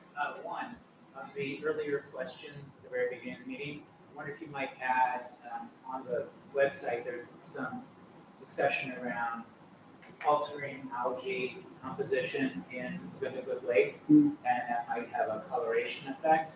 And I know that you talked about different things that are coming up in public discussion. That's something that has come up for me. So I wonder if you might add that to your discussion points. Two, I wanted to just make sure that as you compile the data from the public event, which I think is a fantastic thing, and I love how you laid that out, that rather than it just generating an internal report or to inform your decisions, that you make sure that all the raw data is provided to the public, because it's one thing to see the choices ranked or kind of select data points, but I think it'd be very valuable to see the actual write-in comments that people make, because I think a lot of the most value is in that. So, and then thirdly, I wonder if you might consider just a slight alteration to your meeting format. Whether it's the select board or other committees in town, there is some kind of public input point along the way where major issues change. It's kind of a tough ask to ask people to sit here for 2 hours and cram in a question at the very end, 15 minutes where everybody wants to go. So I wonder if you could just kind of add a couple insert places to take one or two questions from the public in the course of your meeting. It's interesting. We did talk about that when we added the public portion, but we can certainly revisit it. And we have an email. Yes. It Yeah. would not change the coloration of the lake. That's the truth on the science. And we do have I an did email. confuse it, but it's just it's a good FAQ. Okay, it's just on the website as a concern, so I didn't answer Yeah. your question. Yeah. We'll clarify that on the website. Yes, I should have, right, I should have a microphone. So I have some remarks. I'll try to keep my remarks brief. And I agree with Chris that because what I have to say is not relevant to the discussion you just had, it would have been relevant along the way. I support Chris's idea to have occasional opportunities for the public to speak. And to help you anticipate some of the issues in the public session, I think you need to offer more opportunities for values assessment.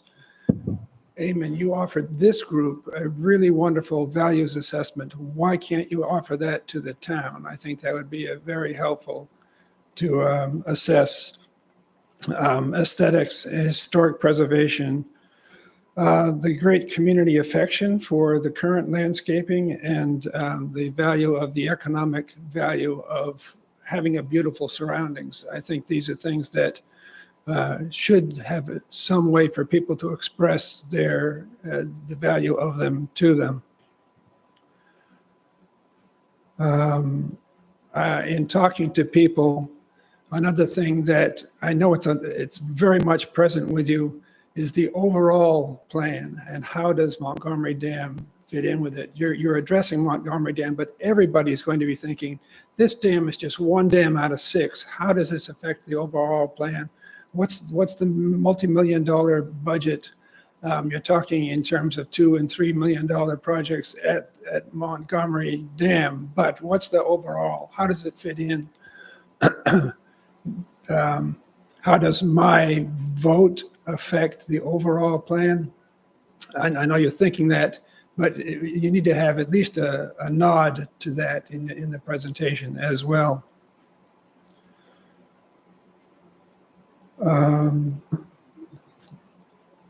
Also, what kind of input will you accept? Will you accept slide presentations? Will you accept people to have a table at the technical booth? These are things that you should be thinking about anyway. And I will wrap this up with, well, I was glad to hear you highlight that whether or not the Montgomery Dam is there, it really is irrelevant to flooding in Camden. Downtown Camden is not at risk from flooding. Even during a heavy rainstorm, the according to the interfluve report, the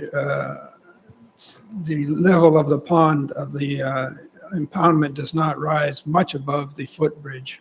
So I was glad to hear that acknowledgement. And I think, yes, the big one that I've been meaning to ask, there has been talk of the win-win scenario, and the win-win scenario is keeping Montgomery Dam and putting a fish ladder in. And I think that people will be looking for that. People in general are generous and broad-minded. If there is a scenario that is a win-win scenario, that is keeping the dam and adding a fish passage, that will be head and shoulders the choice of the people. I know my people in Camden, and that is the choice that people are going to look for and choose. So I'm hoping you leave a place on the ballot. If it means A, B, C, and D, that would be good, or at least A1 and A2, and a chance for people to express their preference. Yeah, thank you. Thanks, Kim. Thank you. Any final thoughts from the group? Motion to adjourn? So moved. Second? All in favor?